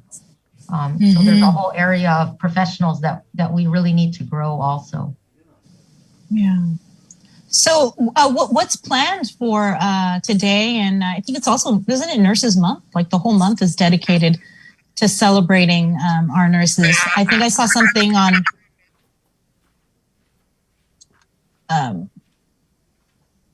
Liz, I think I saw something on the GNA social media. Yes. So for Nurses Month on Guam, we're very lucky because in the States, they celebrate for a week, but here on Guam, we're spoiled and nurses celebrate the whole month of May. So I'd like to get into the whole Nurses Month festivities, if that's okay. Yeah. Yes, okay. Please. So for Nurses Month, we actually kicked off with our proclamation signing on April 30th. We had our nurses blessing just this past Sunday. And what we have lined up for the rest of the month is if you go on our social media, check us out at Instagram, Guam Nurses Association, and on Facebook. We invite the community, not just nurses, but the whole community, to join our challenges. We are having some fun virtual activities, and there's going to be some raffle prizes involved. That's the whole month. And we are focusing on our mental health and our physical health, because we all know that in order for us to take care of our community or our family, we need to make sure we take care of ourselves. Then we also have many virtual conferences. This year, it's very important for all of our nurses to attend. We offer free continuing education units, and this is the year that our nurses are renewing our licenses. So that will be on May 15th and May 22 from 1 to 3 p.m. Our topics will be about, we have a speaker from the Philippines talking to us about how the nurses experienced the pandemic. So they're going to be sharing that with us. GBNE will be talking also about the pandemic. We also have a psychologist talking to us about mental health and just making sure that we keep that as a priority. We also have an award ceremony. So this year is really big. Every year, the Guam Nurses Association recognizes our nurses and awards. This year is going to be the Year of the Nurse, and Dr. Margaret was actually our recipient for 2019. So this year, so I do want to recognize Dr. Margaret for that. So this year, yes. May 29th, Saturday, that's going to be at 10:30. We invite everybody, the whole community, to tune in at the Governor's FB Live to attend for the Nurse of the Year. And lastly, we're very excited. This is our first annual ever virtual 5K. So I don't have the dates just yet because we're ironing everything out. But we plan for it to happen about mid-May to June. So that encompasses all of our Nurses Month festivities and activities. Right. You mentioned Nurse of the Year. That's got to be hard to decide, right? So how do you determine who is Nurse of the Year? Are there like finalists or people nominate them? Yes. So we have encouraged our nurses to choose candidates, and there's a packet that they sign. We have judges who review our packets, and no one knows who's going to win until the day of our award ceremony. So this is really, really big. We are always so proud of our nurses, and so we can't wait to see who's going to be our winner for this year. I think it should be like, just what like Time Magazine does, right? Like when Time picks like the person of the year, they should just say the Nurse of the Year is everybody. If you wear scrubs and Crocs, you are the Nurse of the Year. Every single one of you deserves to be recognized. Right. Everyone should be recognized, yes. Yeah. How many, do you have the names of the nominees? I don't have the names of the nominees, but I believe we have about 5 to 6 nominees this year. Will you be releasing the names? No, we usually don't release the names. Oh, okay. We don't usually release it until the day of the ceremony, and then we'll release all the nominees and the winner. Okay. But Sabrina, I agree with you. I just want to add, because some of us nominated people. I just really feel that this year in particular, every nominee is a winner. And you're right, Jason, every nurse, is a winner. And I just want to point out, because, we talk about the celebrations, right? And I just want to acknowledge that many of us, sometimes nurses, hearing it's Nurses Month, and again, this is Year of the Nurse, same as last year. Some of us, it's kind of bittersweet, right? We kind of feel like the universe is mocking us as a profession, because it's Year of the Nurse and the midwife last year, and there's a pandemic, right? So, and then Year Nurses Month, some of us were I personally was a little depressed and not really excited about it, because it just kind of hammers home, the things that we've lost. But I appreciate GNA because, Suzanne and Liz are texting me saying, okay, here's our celebrations, and they made these really cool flyers, and they've got great raffle prizes and great events, and of course Nurse of the Year. So just for those nurses out there that may be kind of stressed or depressed, I just want to reach out to you and say, you guys are all great. You've done so much. Hang in there. You know, we've got each other. But it is important to acknowledge, you know, our vocation and how much we appreciate all of the nurses. So, you know, I want to thank GNA and everybody that's tried, and you guys, everyone that's tried to lift us up, especially in our down moments. But thank you guys. Well, you're not only part of, you know, of the distinct community of nurses, but especially like on Guam. And, you know, I mean, it's been said so many times, and, you know, we'll never tire of saying it too, is, you know, Guam nurses have like a certain grit and a certain attitude, and, you know, their compassion is second to none. You know, we had some messages from the visiting nurses who came over on that contract last year and were working at GMH, and we shared them with Lillian Posadas, and they were all saying, you know, they went on, and they were like, you know, Guam nurses, they took the time, you know, even if there were a little bit of like resource shortages, they never complained. They did the job until it was done. And it was absolutely amazing. And I remember, you know, my father was in the hospital several times, and even though he saw many, many different nurses, I don't know if this is like something that like Natalie and Veronica and Margaret, you tell nursing students to say it at GMH, but they all kind of said something to the degree of, they're like, you know what? I'm not going to let you quit on me because I'm not going to quit on you. And that is how I'm going to get you better.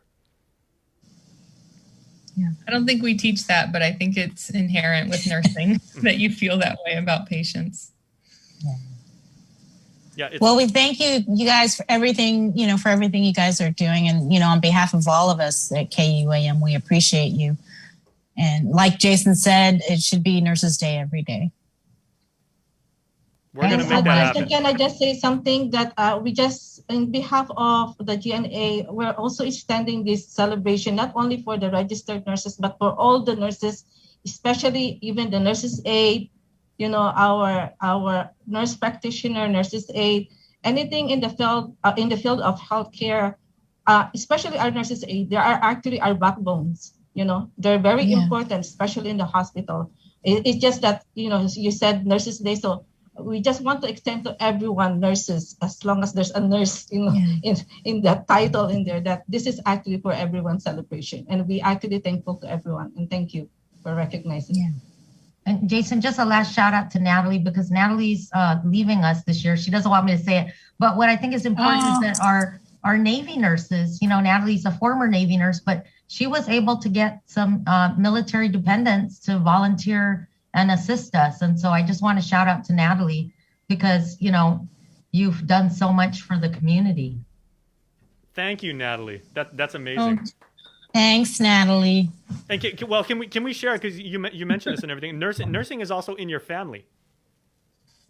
Oh yeah, my husband is also a nurse. So it's, yeah, my mother's a nurse and my mother-in-law is a nurse. So there's a lot of nurses in my family. Oh, wow. Yeah.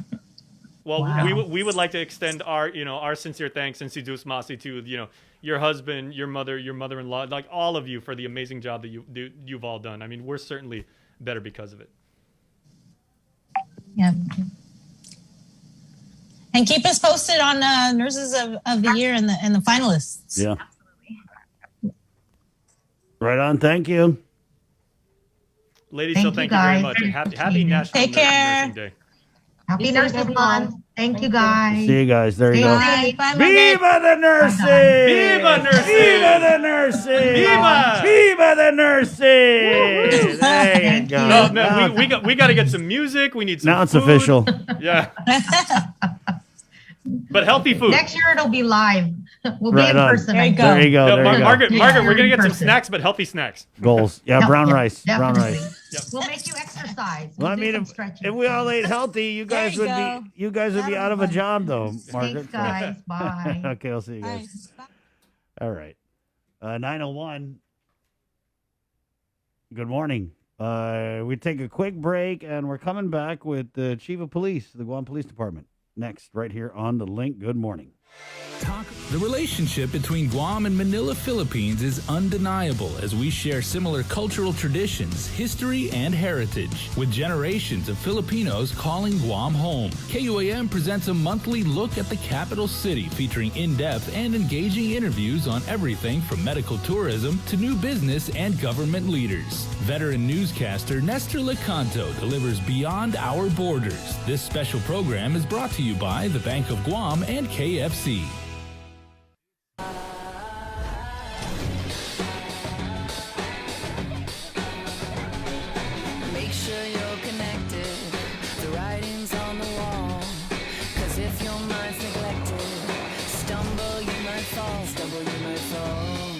connection is a human necessity, one we need today more than ever. And with the new First Hawaiian Bank mobile app, you can stay just as connected to your finances. And it all starts with yes. GU Self Storage, conveniently located near the Harmon McDonald's. We offer affordable rates, online payments, and auto bill pay for your convenience. Plus gate access daily from 6 a.m. to 9 p.m. Call us today at 648-7867 for more information. Uno Go, delivering meals from your favorite restaurants and more, including delivering sodas and adult beverages from the Bottle Shack. Visit uno-go.com or download the app today. Also follow them on Instagram and Facebook. KUAM's multi-platform morning show, The Link, just got a little more delicious with Feed Me Fridays. Chris, Sabrina, Jason, and the rest of the morning crew will take some time each Friday to talk food, taste food, and bring you all the latest and greatest in food from King's Restaurants and Ruby Tuesday Guam, old faves, new hits, and everything on the menu in between. It's Feed Me Fridays on The Link. Get the job done the right way by getting the right stuff at East West Rental Center. With years of experience helping builders, we definitely got what you need. Call 646-1463 or visit us in Upper Tumon. Open Monday to Saturday from 7 a.m. to 5 p.m. and on Sundays from 8 a.m. to 5 p.m. After a year with so many games and events delayed or unplayed, the world is ready for anything and everything in the world of sports. KUAM Communications is ready with more games, more championships, and more specials that are guaranteed to bring out the fan in you. Don't miss a minute of gameplay from NBC on KUAM TV 8 or from CBS on KUAM TV 11. Every month, we'll bring you the action and excitement. Brought to you locally by Michelob Ultra, Superior Light Beer, and Docomo Pacific. Just more great reasons to tune in and turn on so you'll fall in love with TV again with the best from KUAM Communications. Catch SportsLink on the KUAM News Morning Show, The Link, every Friday to hear about the latest in sports news, game schedules, athlete profiles, and more. SportsLink, brought to you each week by Cure Alkaline Water, airs every Friday across the multimedia platforms of KUAM. Tune into the broadcast on Breeze 93.9 FM on KUAM TV 11, live streaming through the KUAM News Facebook page, or view highlights on YouTube, KUAM News Facebook, and Instagram. SportsLink is hosted by Dave Delgado through KUAM Sports, and he will make sure that everyone knows what is happening on the field, in the gyms, and everywhere in between. We got your 6 at 6 a.m. with The Link on Breeze 93.9 FM. Bree and I connect you with all the latest news and information you need to know to start your day. Then check back with Guam's news leader at 6 p.m. for the day's top headlines with KUAM News Primetime. From 6 a.m. to 6 p.m. and everything else in between with KUAM Digital, we got your 6.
9:08, May 6th. Good morning. If I may, I want to. Yeah, Jay, you may. I want to send a special shout out because we just got our mail delivered here. Shout out to Isa, who works for the U.S. Postal Service. She brought our mail over here, even though she was wearing a mask. Big smile, super happy. She's from Carlos Heights over in Upper Tumon, and she said she's been with the U.S. Postal Service now for January, and she said she really enjoys it. And Since January, so she was one of these new hires they did. Yeah. Remember we had Postmaster for Guam on last year, and she was saying that they needed Tammy staff, Shonen, yeah. right, Tammy, because of COVID, and there was a large amount of online shopping going on, and it was creating crazy backlogs and lines. Yeah, so Isa and all the postal workers who like they say, through any condition, they're bringing the mail. Through sleet, through hail, through My P Guam is hot. That's what the slogan is, right? Yep. And also, just keeping with the postal news, I was in the Hagåtña Post Office the other day, line out the door.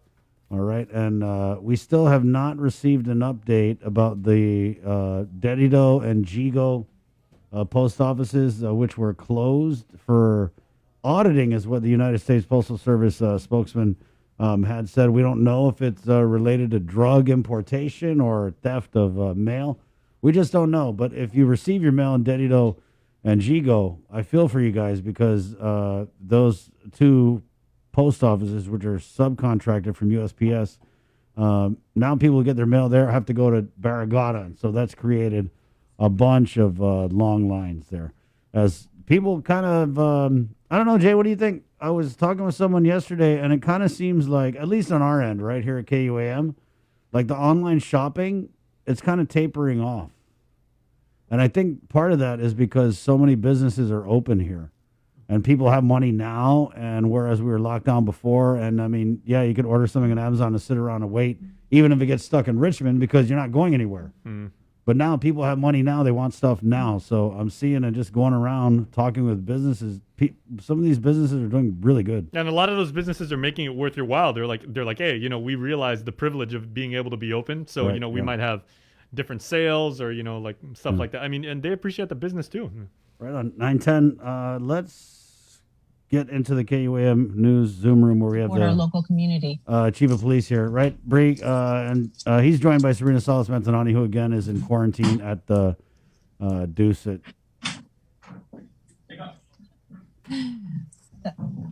Okay. Yeah, I'm interested to find out more about what happened at the U.S. Postal Service, because that happened while I was away. Yeah, it did. And we don't really know. I mean, and I actually reached out to the postmaster, Tammy, and she had said that she was advised not to comment on it. So I have no idea what's going on. I don't know. Maybe the chief. Chief, did you hear anything about these post office closures? 3 shots. Chief? Hi, Chief. Hi, Chief. Yeah. Morning. Good morning. Good morning. Have you heard anything about these post office closures, Chief? No, I haven't heard anything. Oh, there's Chris. Yep, I see you. Yeah, we haven't really either. There hasn't been much coming out, other than they said they were performing an audit. So I guess that's what we know about that. Good morning, Chief. How are you? Hi, good morning, Chris. Good morning, Bree. I'm fine. How are you guys doing? It's nice and warm today in my office. Why? What My aircon happened? broke. Oh, darn. Oh, no. You got to call Sergeant Baggy It to just come broke down today? and fix it. Yeah, I just walked in today and it's broken.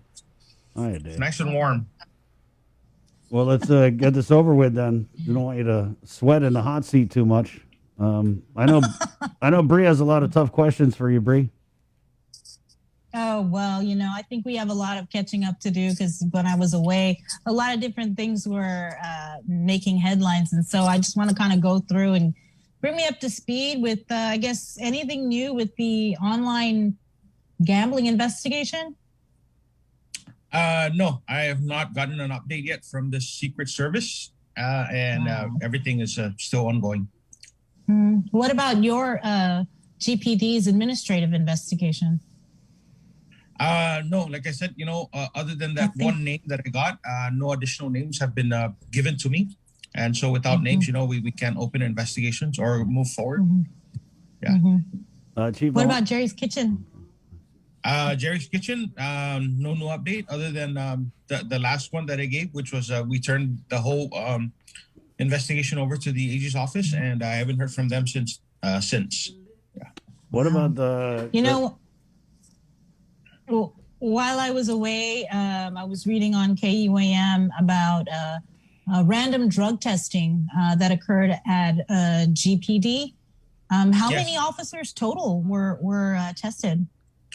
You know what? I didn't get the final number yet from DOA because the drug test is administered by the Department of Administration's HR division.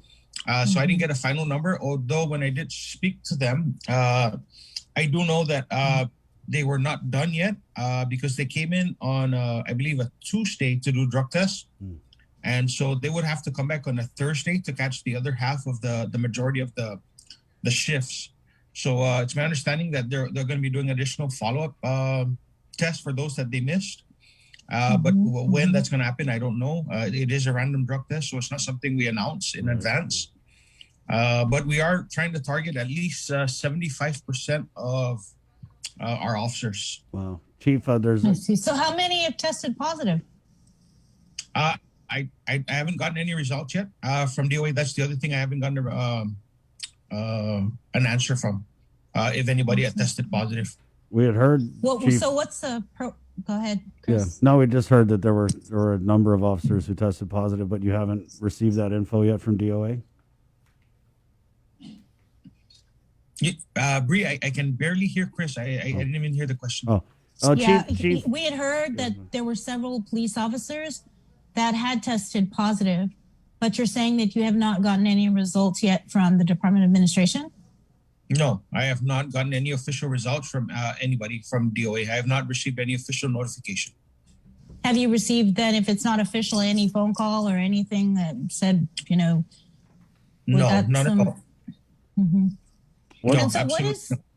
So what would happen then when you receive the results and you have officers who test positive? Is it a zero tolerance policy? Yes, absolutely. We have GPD. You got to remember we've been removed from the Safe Harbor Act, so we have a very tough policy on those that test positive, and so I would probably more than likely put the officer in administrative leave while we gather the evidence from the test results, and provide that officer an opportunity to present himself to the chief of police to answer as to why he tested positive, and then from there make a determination as to what the next course of action is. But if it's zero tolerance, isn't it termination? I am not going to presume on anything, but yeah, I mean, I've seen in other agencies, with zero tolerance policies that, a positive negative test is, pretty much your way out the door. Yeah, but again, that's just working on what we see. But again, depending on what they test positive for, I mean, if they test positive for ice or marijuana, then that's a different story, as opposed to maybe if they test positive for maybe a prescribed painkiller, right? And they do have a doctor's prescription for that. That's a very different set of circumstances. Do you guys vet that, Chief? So let's say like I'm an officer and I test positive for OxyContin or whatever. Do you then say, hey, where's your script for that? Yeah. And, one of the things we look for too is because I believe there is a requirement that if an officer is, or if an employee, not an officer, but if an employee is taking a prescription painkiller, I believe there's some reporting requirements because, we've got to make sure that, they're not coming to work, taking Tylenol 3 with codeine or oxycodone or something, and then going out and operating a patrol car, operating an official vehicle, and then, getting involved in a crash. So there's a reporting requirement so that, we make sure that the officers don't put themselves or the public at risk if they are taking prescription medication. Chief, what prompted this wide-scale testing? This is a big deal. Was it that hearing that you guys had where it came out that you hadn't done much testing? No, even prior to our oversight hearing, I had been working with DOA on trying to get drug testing in place. Unfortunately, like I said, my personal officers they come and go. And, this is something that's coordinated by the personal officer at the Guam Police. But, I've lost my personal officer again. And so, somebody had to pick up the slack with the work, and thanks to my acting personal officer, who's also my acting ASO, who's also my program coordinator for, she was able to work through this process and get it done. But, the Guam Police Department has not had a permanent personal officer since, going way back to 2015, maybe even before that. And so, I tried to hire. I've hired actually 3 personnel officers, and they've all resigned from the Guam Police, moving on to other jobs. So, even with police officers, we lose them, even in the civilian side of the workforce, we do lose employees to other positions or to other agencies. And, speaking of losing police officers, I just walked in today and I found out that I'm losing 2 more police officers in the next coming weeks. Due to... So, we're hiring them, but they're quitting, moving on to other jobs. It's my understanding that the next 2 that are quitting this week are moving on to the Navy Police. And I'm not sure what's going on down there, but I think they're doing a lot of hiring because I was speaking to another agency head, and he told me that he lost, I think, 10 or 12 officers to Navy Police. Wow. Yeah, I also saw an announcement the other day for a police instructor being hired by Navy Police. So looks like they're ramping up. Could be the military buildup, could be other things going on. I'm not sure.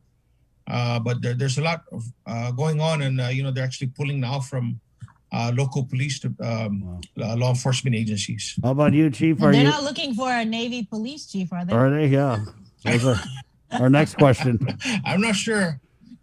I haven't seen that. Does that come with the base privilege, Chief? Huh? Do you get to shop on the base? Yeah, they get to drive on the base. Hey, Patrol, Chris. Base privilege. Right. That's cheap, but are you like on pins and needles waiting for these results? I mean, because if police officers, pop positive, that's not a good thing. That's not something to take lightly. It's a very serious matter when your officers test positive, and so of course, just like everything else, they will be held accountable should they test positive. Chief, I wanted to ask without a reasonable explanation about this DOC policy where they were not confining nonviolent offenders, right? So we heard from Major Anton that they're in the process of reversing that policy, but we had also heard from him that several officers had complained to the deputy director and other DOC staff about just being frustrated that they were making these arrests in cases, and the people they were arresting were just being turned right back out on the street because they didn't commit violent offenses, allegedly.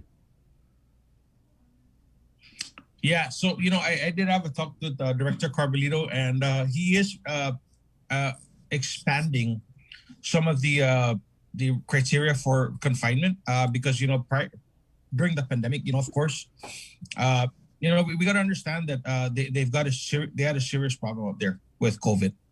And, people die from COVID. And, he has a duty to protect his employees, but more importantly, also the people that he's in charge of taking care of. And so, when he implemented his confinement policies, it's something that, we just have to take in stride and understand that, he has a duty himself as a director to execute his mandates. And one of them, of course, is making sure that he takes care of his confinees, his prisoners, and his employees.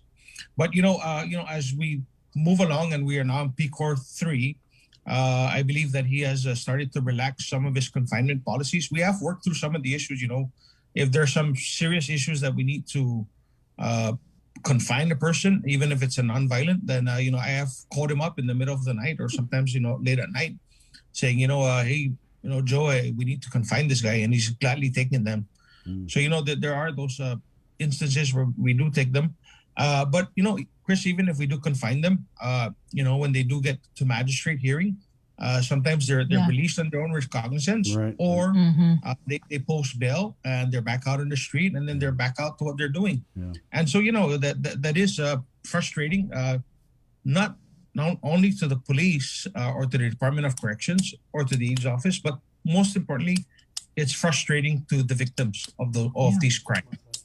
To see that somebody that victimized them is back out on the street with the potential to either victimize someone else or victimize the same person. Right. And so, there sometimes, it feels like there is no end in sight. But, regardless of how many times we book and release or book and confine, if they commit a crime, we're going to, arrest these people and put them in jail, just like we do with all other cases. And at some point, hopefully, they'll get to a point where they are actually convicted, or they get into a plea agreement and they actually do serve their time. But yeah, I understand the frustration, and that's part of what caused this discussion again is, we have our neighborhood watch groups, and they're very vigilant in what they do, and they were the ones that brought these frustrations forward, and we understood them. We understood their concerns. But like I said, we are living in a COVID environment, and we do what we can. But even if we confine them, they're back out on the street, and it's not to anybody's fault. It's just I guess the way the criminal justice system revolves. Mm-hmm. Chief, do you have any update on the Michael Castro case? It's been several months now, and we haven't heard 7 months now, and we haven't heard anything as to his whereabouts or what happened. No, we haven't gotten any additional leads that I'm aware of as to his whereabouts, but I can tell you that it is a very active investigation, and we have not given up hope on that case, and we still maintain constant communication, I believe, with his family. But by no means is that a closed case. It's still a very active investigation. What about the shooting death of Juan Ogun, chief in Mangilao? Juan Ogun in Mangilao, again, that's still another very active investigation. I haven't gotten any updates from CID, but if there is anything that we can share, I'll definitely keep you guys updated. But there's nothing really that I can say beyond that. Mm-hmm. Just to go back to that situation with the officers leaving to go to the Navy police, obviously it's because they're probably paying more money. I mean, why else would they leave? So are there any discussions, or do you plan on having any discussions with the governor or the oversight chair, your oversight chair, about, I don't know, raises or something to remain competitive? Yes, I believe the governor and the lieutenant governor has stated that there is a competitive wage act study that will be undertaken, and I believe the law enforcement community is one of the priorities for that wage study. There is a bill, I believe, that is going to have a hearing. I think next week, Monday. And what it is that it proposes to have the Post Commission set its own pay scale, among other things. But we'll see. We'll see what the input is for that bill. Chief, what about your American Rescue Plan wish list? Have you had discussion with the governor about getting any of that $660 million from the American Rescue Plan? And if so, what would you use it for? I did turn in, just like every other government agency in the government of Guam, we did turn in our wish list to the American Rescue Plan. And, of course, one of the things that we put in there is continued hiring for police officers over the next 3 years, which is, I believe, the term of the American Rescue Plan. So I did put in for additional hiring. Hiring is a challenge. Let me tell you that right now. On my desk right now is this was just given to me Monday, and I'm reviewing the package. But I think I only have I started out with a list of 25. Of that 25, I think 10 or 12 of them declined, and these were people that were eligible to join the Guam Police Department. They just had to go through the process. But of that 12, above that 25, I think 10 or 12 declined. So already 50% of the list is gone. And then then we had to subject them to the background, the polygraph, the psych eval. And I'm now going to review those documents, the polygraph, the background, and the psych eval. And from there, depending on whether they passed the polygraph or failed it, again, we start to whittle away. So I'd be hard pressed to even have my next training cycle of 10. I'd be lucky to get 10 from this group. And so, I've lost over 50, 60% of that list, of a list of 25. 25 would have been a good number if everybody made it or everybody agreed, to join, but they're just not interested. I don't know. I mean, is it pay? Is it the working environment? Is it the police profession that they're just not interested in anymore? But I was very surprised, that of a list of 25, I don't even have half left to go through. So it's a challenge, for me to hire people. And then I'll tell you that the last cycle that we graduated, of the 29 that we started with, I think I'm down to 18. A couple more just quit again. The ones that I said that they're quitting this week or in the next couple weeks, one of them is from the last cycle. And it's just very disheartening. We put a lot of work. It took 1 year for us to get these officers ready or recruits ready to enter the field, and they're leaving. And so, trying to stem the flow of them leaving. But, like you said, if other people are paying better, this cycle that's going on right now, I started with 24 and 2 already quit. And, I sit them down, it's a very informal exit interview. I sit them down and they come and see me and I said, why need to leave? And, I heard the story of one police recruit. He goes, sir, my girlfriend's pregnant. And the government of Guam, the benefits, the insurance and everything, the salary, he didn't feel it was enough for him to sustain himself and his girlfriend who's now pregnant. I mean, that's $11 an hour is what this young kid has to try and raise his family on. And so, he told me that he's going to go join the active duty military service. And, so, I wished him well, and then I understood, probably better benefits for himself and his wife, the military insurance, the healthcare, the pay, maybe. Another kid, young kid, came in, and he goes, Chief, I took a pay cut when I came here. And, but I wanted to be a police officer, but, after 4 or 5 months in, he goes, man, Chief, I can't do it anymore. Things have changed at home, on the home front, financially with the other members of the family chipping in. That dynamic changed, and he couldn't afford to stay here anymore. So he actually returned back to his private sector job. They took him back. So that's the kind of stories, that I have to deal with as the chief, and those are the kind of stories that I have to hear. And it is disheartening, that a person who's willing to put his life on the line and get shot at, slapped or stabbed or kicked, is getting paid $11 an hour. Yeah, so it is a problem, and it is a problem that I hope that I can work with the governor, lieutenant governor, with their wage study, hopefully to come soon, so that we can resolve this issue. Because that is, it's not a lot of money, considering that somebody can shoot a gun at you or stab you.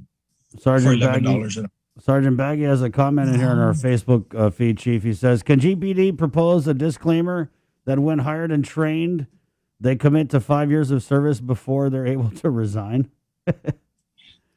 Yeah. It's really sad,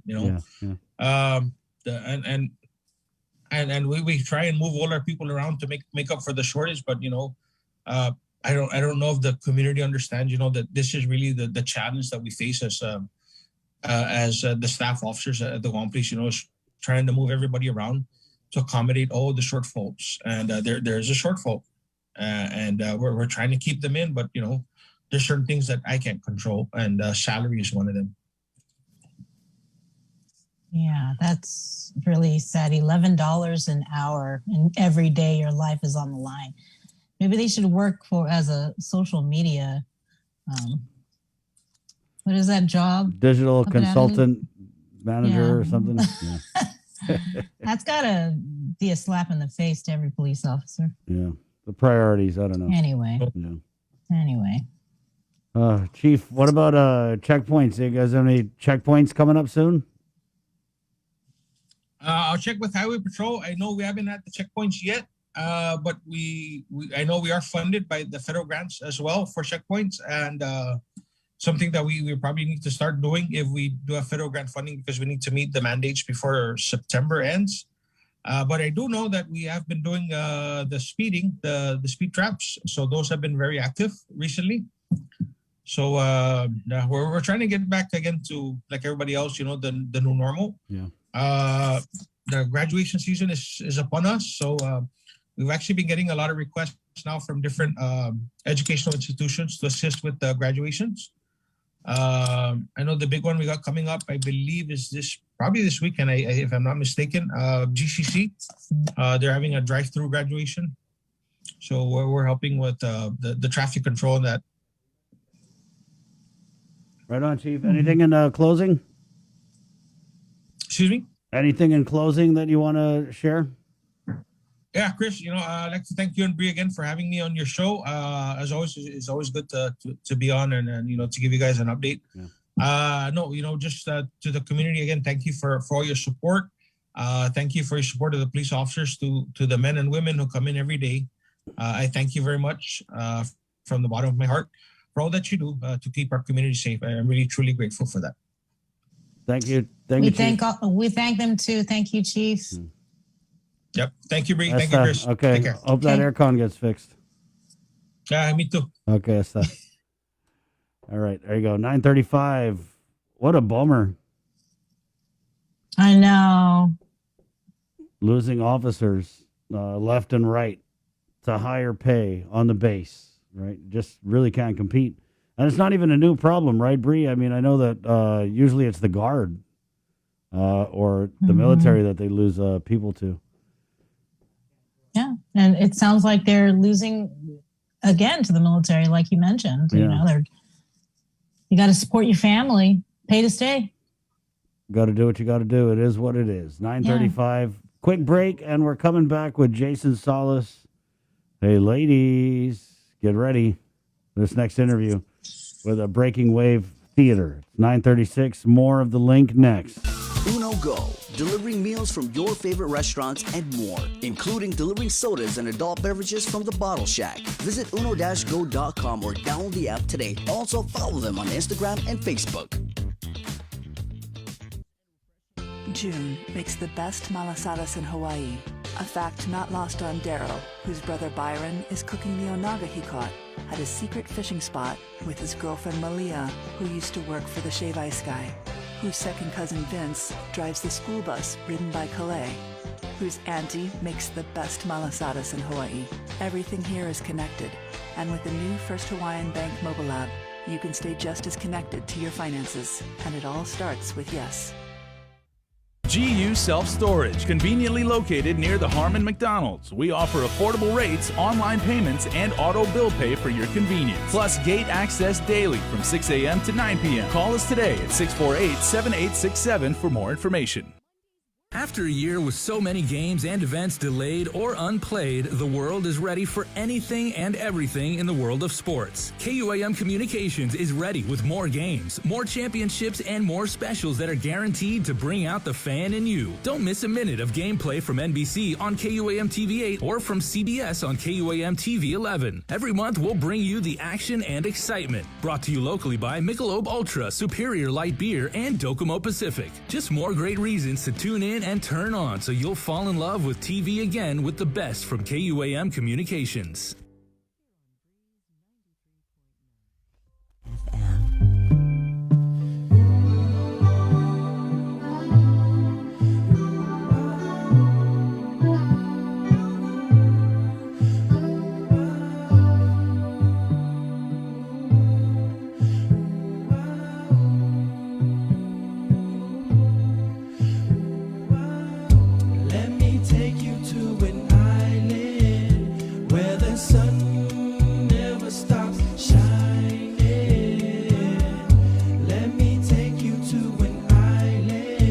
Welcome back to The Link, everybody, on this Thursday morning as we are heading to the 10 o'clock hour. A very good friend of ours is doing something to help you tap the creativity in each one of us. Now, this may be because you have something to say, you maybe just don't know how to do it, or it may be after the last year, you may have a lot of pent-up frustration, rage, whatever like that. But there is nobody I know that is better suited to teach you how to do this than our friend Joyce Torres, who, by the way, is not on Guam right now. She is in the land of Joyce. You're in Nashville, Tennessee. Not the barbecue there. Yeah, is the land of insane. music, Nashville. There's music, there's whiskey, all that fun stuff. Oh man! Hey, hello, Jason and Sabrina. Okay, Thank you for having me. Can you do three Happy things for me, day. please, Joyce? Just three things. I mean, I've known you for so long. I consider you a very, very dear friend. Can you get us tickets for the Tennessee Titans game? All right. Can you get us some Tennessee barbecue, and say hi to Elvis if you happen to see him? I will do all those things. I'll check out Graceland. I'll mail the barbecue, but I don't know about the Titans game. That's a little harder to do with the social distancing, but we'll see what we can do. We'll FaceTime you from the stadium. Oh, there you go. Well, since you are in Tennessee, what's the tempo there? Because Sabrina now is in quarantine. Obviously, she just came back from Vegas. She was sharing her experience of what it's like to be a Guamanian, and to have the discipline that we have and the anaphemalic spirit, and we take care of our neighbors and everything. How is it like for you to be out there in the States, and what's the tempo, and how are people observing social distancing and that whole thing? Yeah, no, it's wild. So I'm based out of Los Angeles, so that's completely different. The numbers were really ridiculous, like really unsafe. Like when I'm in LA, I'm in my apartment all the time working from home. So I recently just got vaccinated, and I'm fully vaccinated and safe to travel. Good for you. Which is why I made it to Nashville. But no, with Los Angeles, they finally got into the culture of getting it, understanding what it means to put on a mask. Like it's not so much of a hard ask. So that's kind of cool. And now that I think 50% of adults in California are vaccinated or something like that, the statistic. But in the South, here in Tennessee, in the country, it's not as mandated, so it's a little bizarre. I think. I think you don't have to wear it outdoors, but you have to wear it indoors. It's definitely not as aggressive. I think on Guam, what I loved, when you're on Guam, you can feel it. Like people will judge you for not wearing your mask. I feel like it's almost reversed out here. Like they look at you a little funny. Like, why are you so distant? It's like, no, that's what we're supposed to do. But I don't know. I found that it is kind of like that. Anywhere that's not in like a big city, a lot of the small towns that I visited, right, their numbers are so small and they're so spaced out. They're like, what's everyone freaking out about? So it's kind of, it's not so great. I mean, we're being safe, we're doing our part, and I think that's the whole part of it. But I wish they did better. Okay, that's very fair. And I was just gonna say, I was like, I know you're out of LA and everything, and I've got friends that either work in the TV business or work on movies and everything like that. And I know it's been really hard to come by work, and that's why we had you on, because you've done so much as far as setting up the Breaking Waves Theater Company, and you're doing a lot with like teaching people how to discover the craft of acting and how to hone your skills and everything like that. But it must be insanely difficult for those of you who want to make performance art a career to be out there and like everything basically just dried up.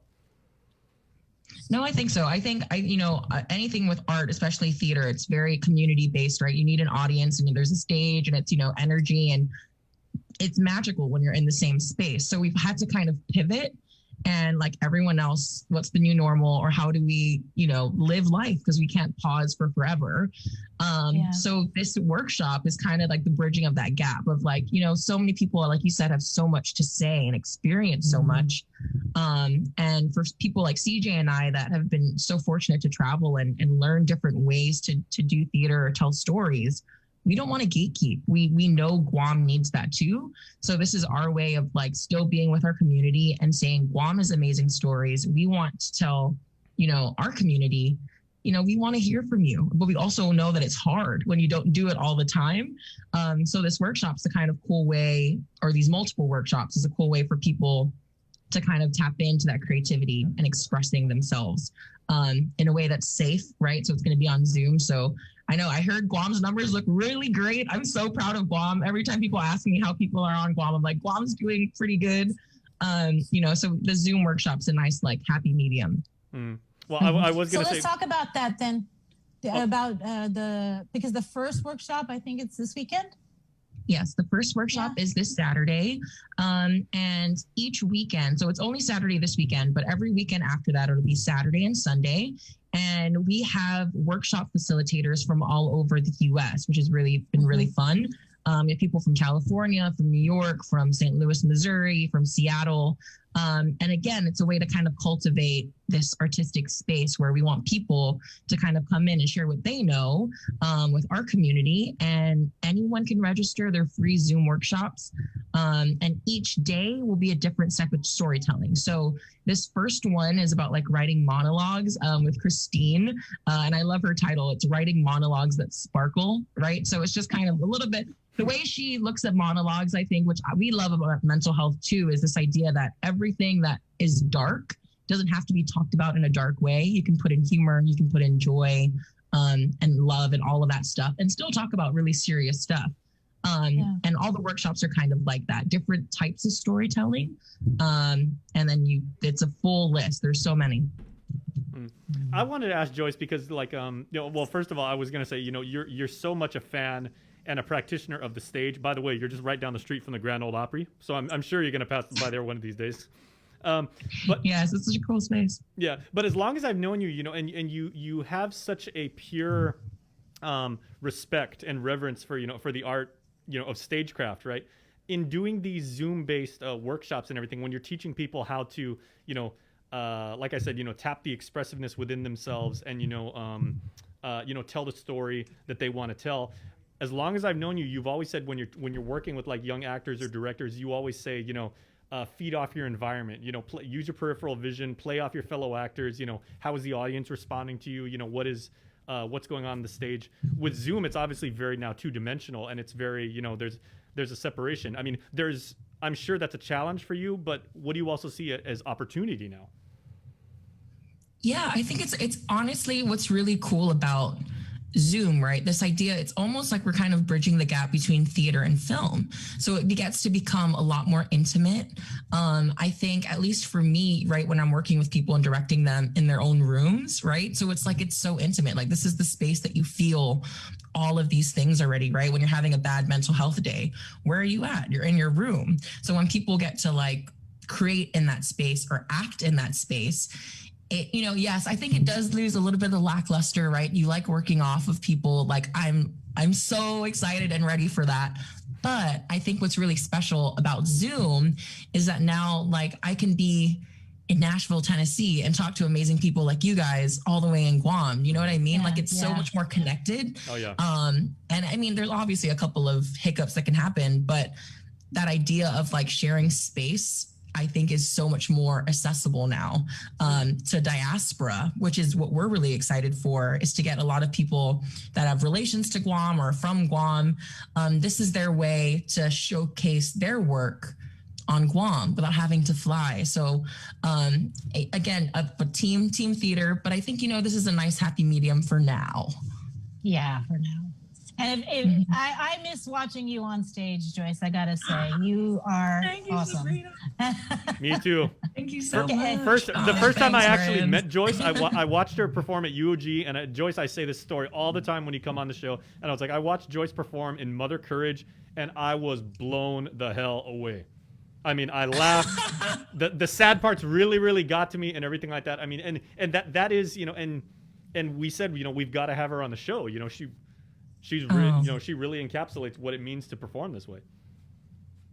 Thank you guys so much. And thank you guys always for being so supportive of the arts. I think every time we have something, you guys are so generous with your time, and we really appreciate that. And I hope, people that are listening in your community, right? If, all of like what was talked about earlier, there's so much going on and people have so much to say.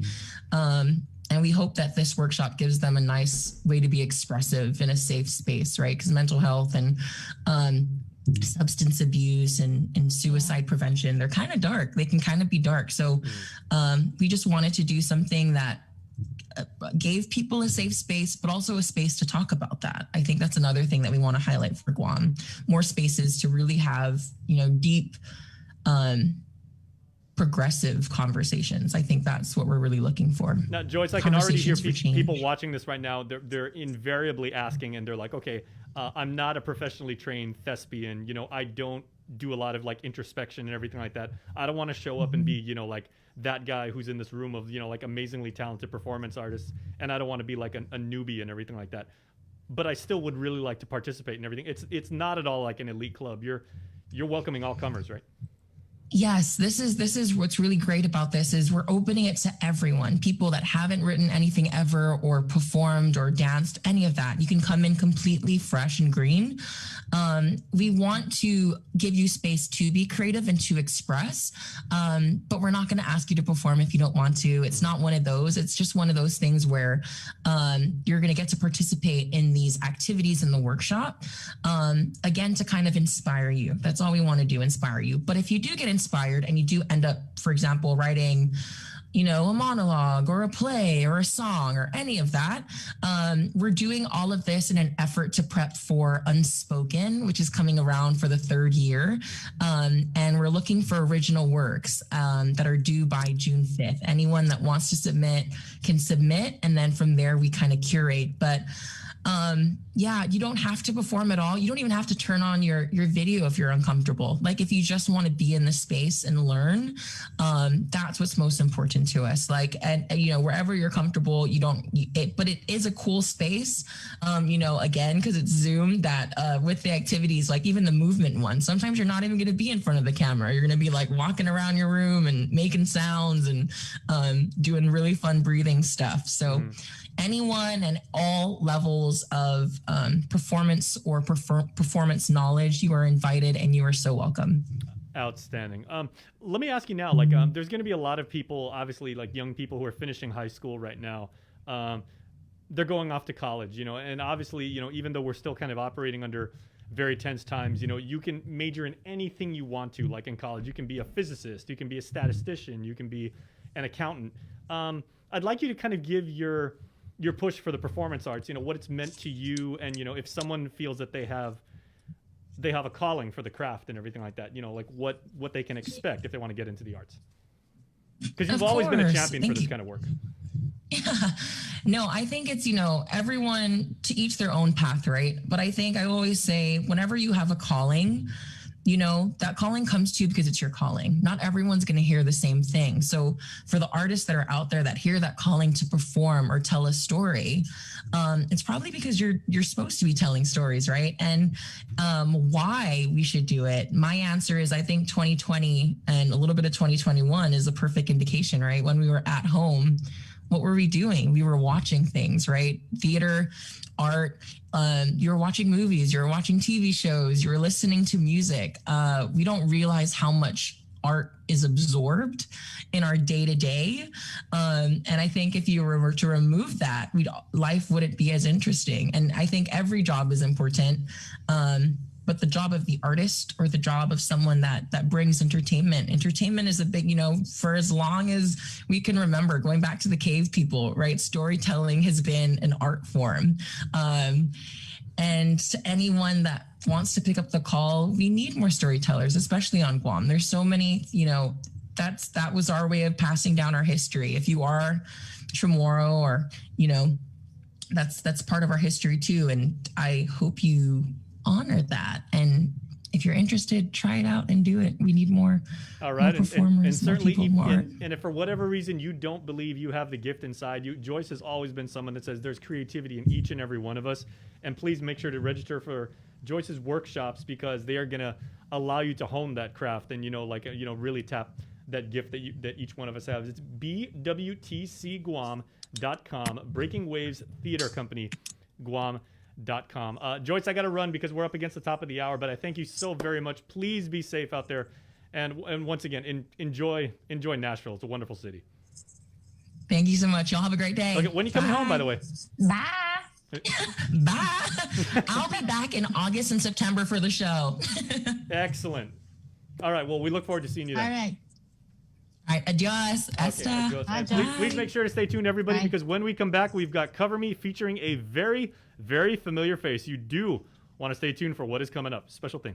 Right ahead. KUAM's multi-platform morning show, The Link, just got a little more delicious with Feed Me Fridays. Chris, Sabrina, Jason, and the rest of the morning crew will take some time each Friday to talk food, taste food, and bring you all the latest and greatest in food from King's Restaurants and Ruby Tuesday Guam, old faves, new hits, and everything on the menu in between. It's Feed Me Fridays on The Link. June makes the best malasadas in Hawaii.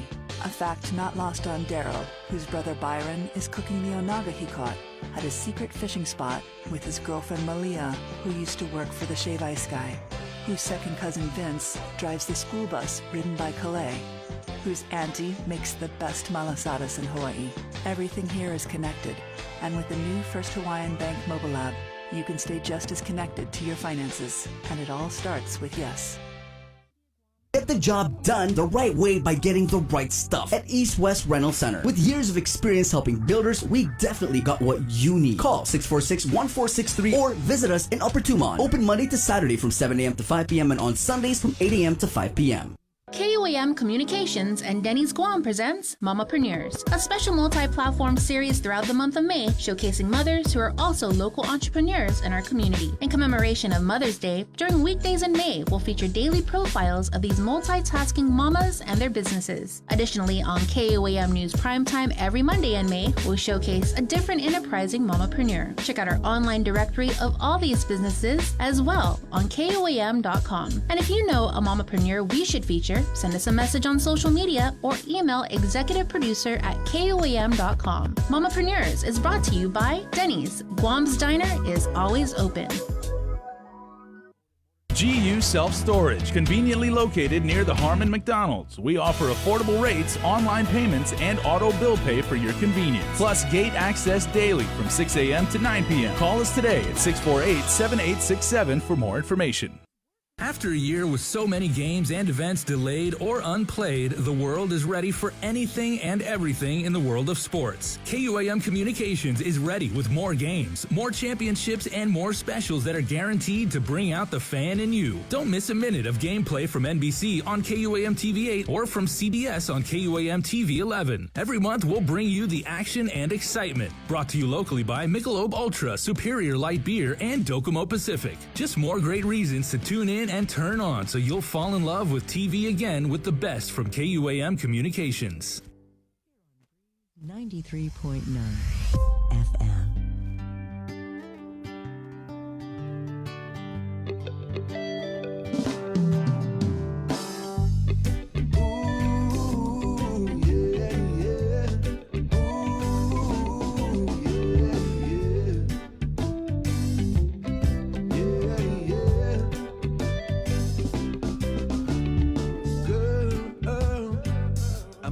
Cut the line free to get the loving that you need. To swim away with my heart, yeah.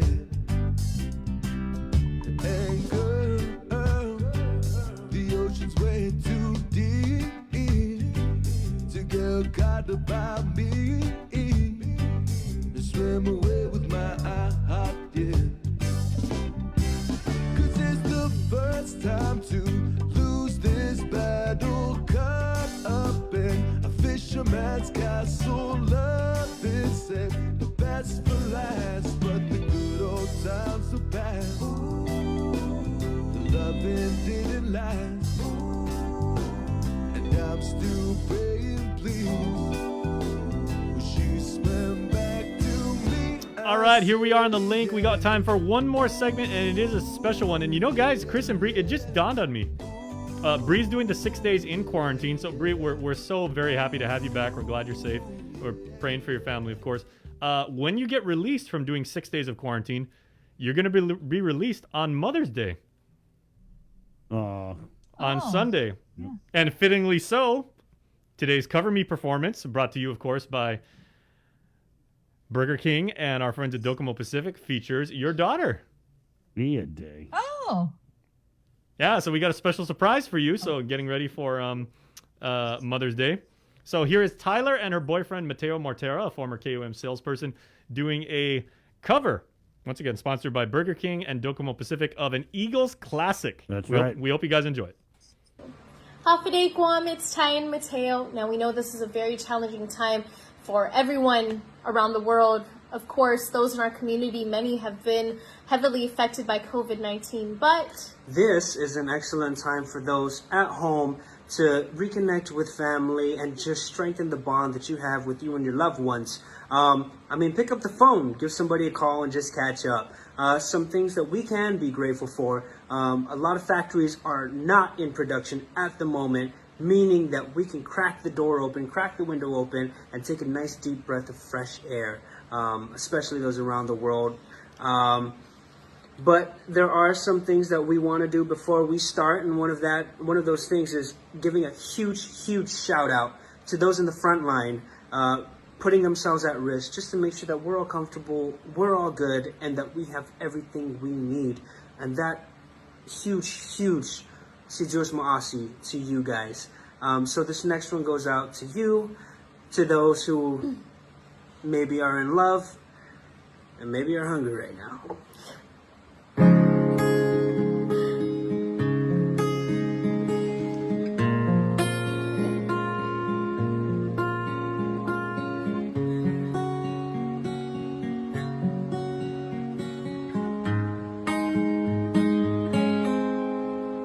I was standing all alone against the world outside. You were searching for a place to hide. Lost and lonely, now you've given me the will to survive. When we're hungry, love will keep us alive. TV, thank you guys so much. Got to run. The show continues for a little bit here on The Breeze and on Facebook Live. Again, KUAM TV, you guys looking wonderful this morning, and thank you so much. Guahusi Chris. For Sabrina Salas Mantanani, it was live from the Dusit. Esta. Adios!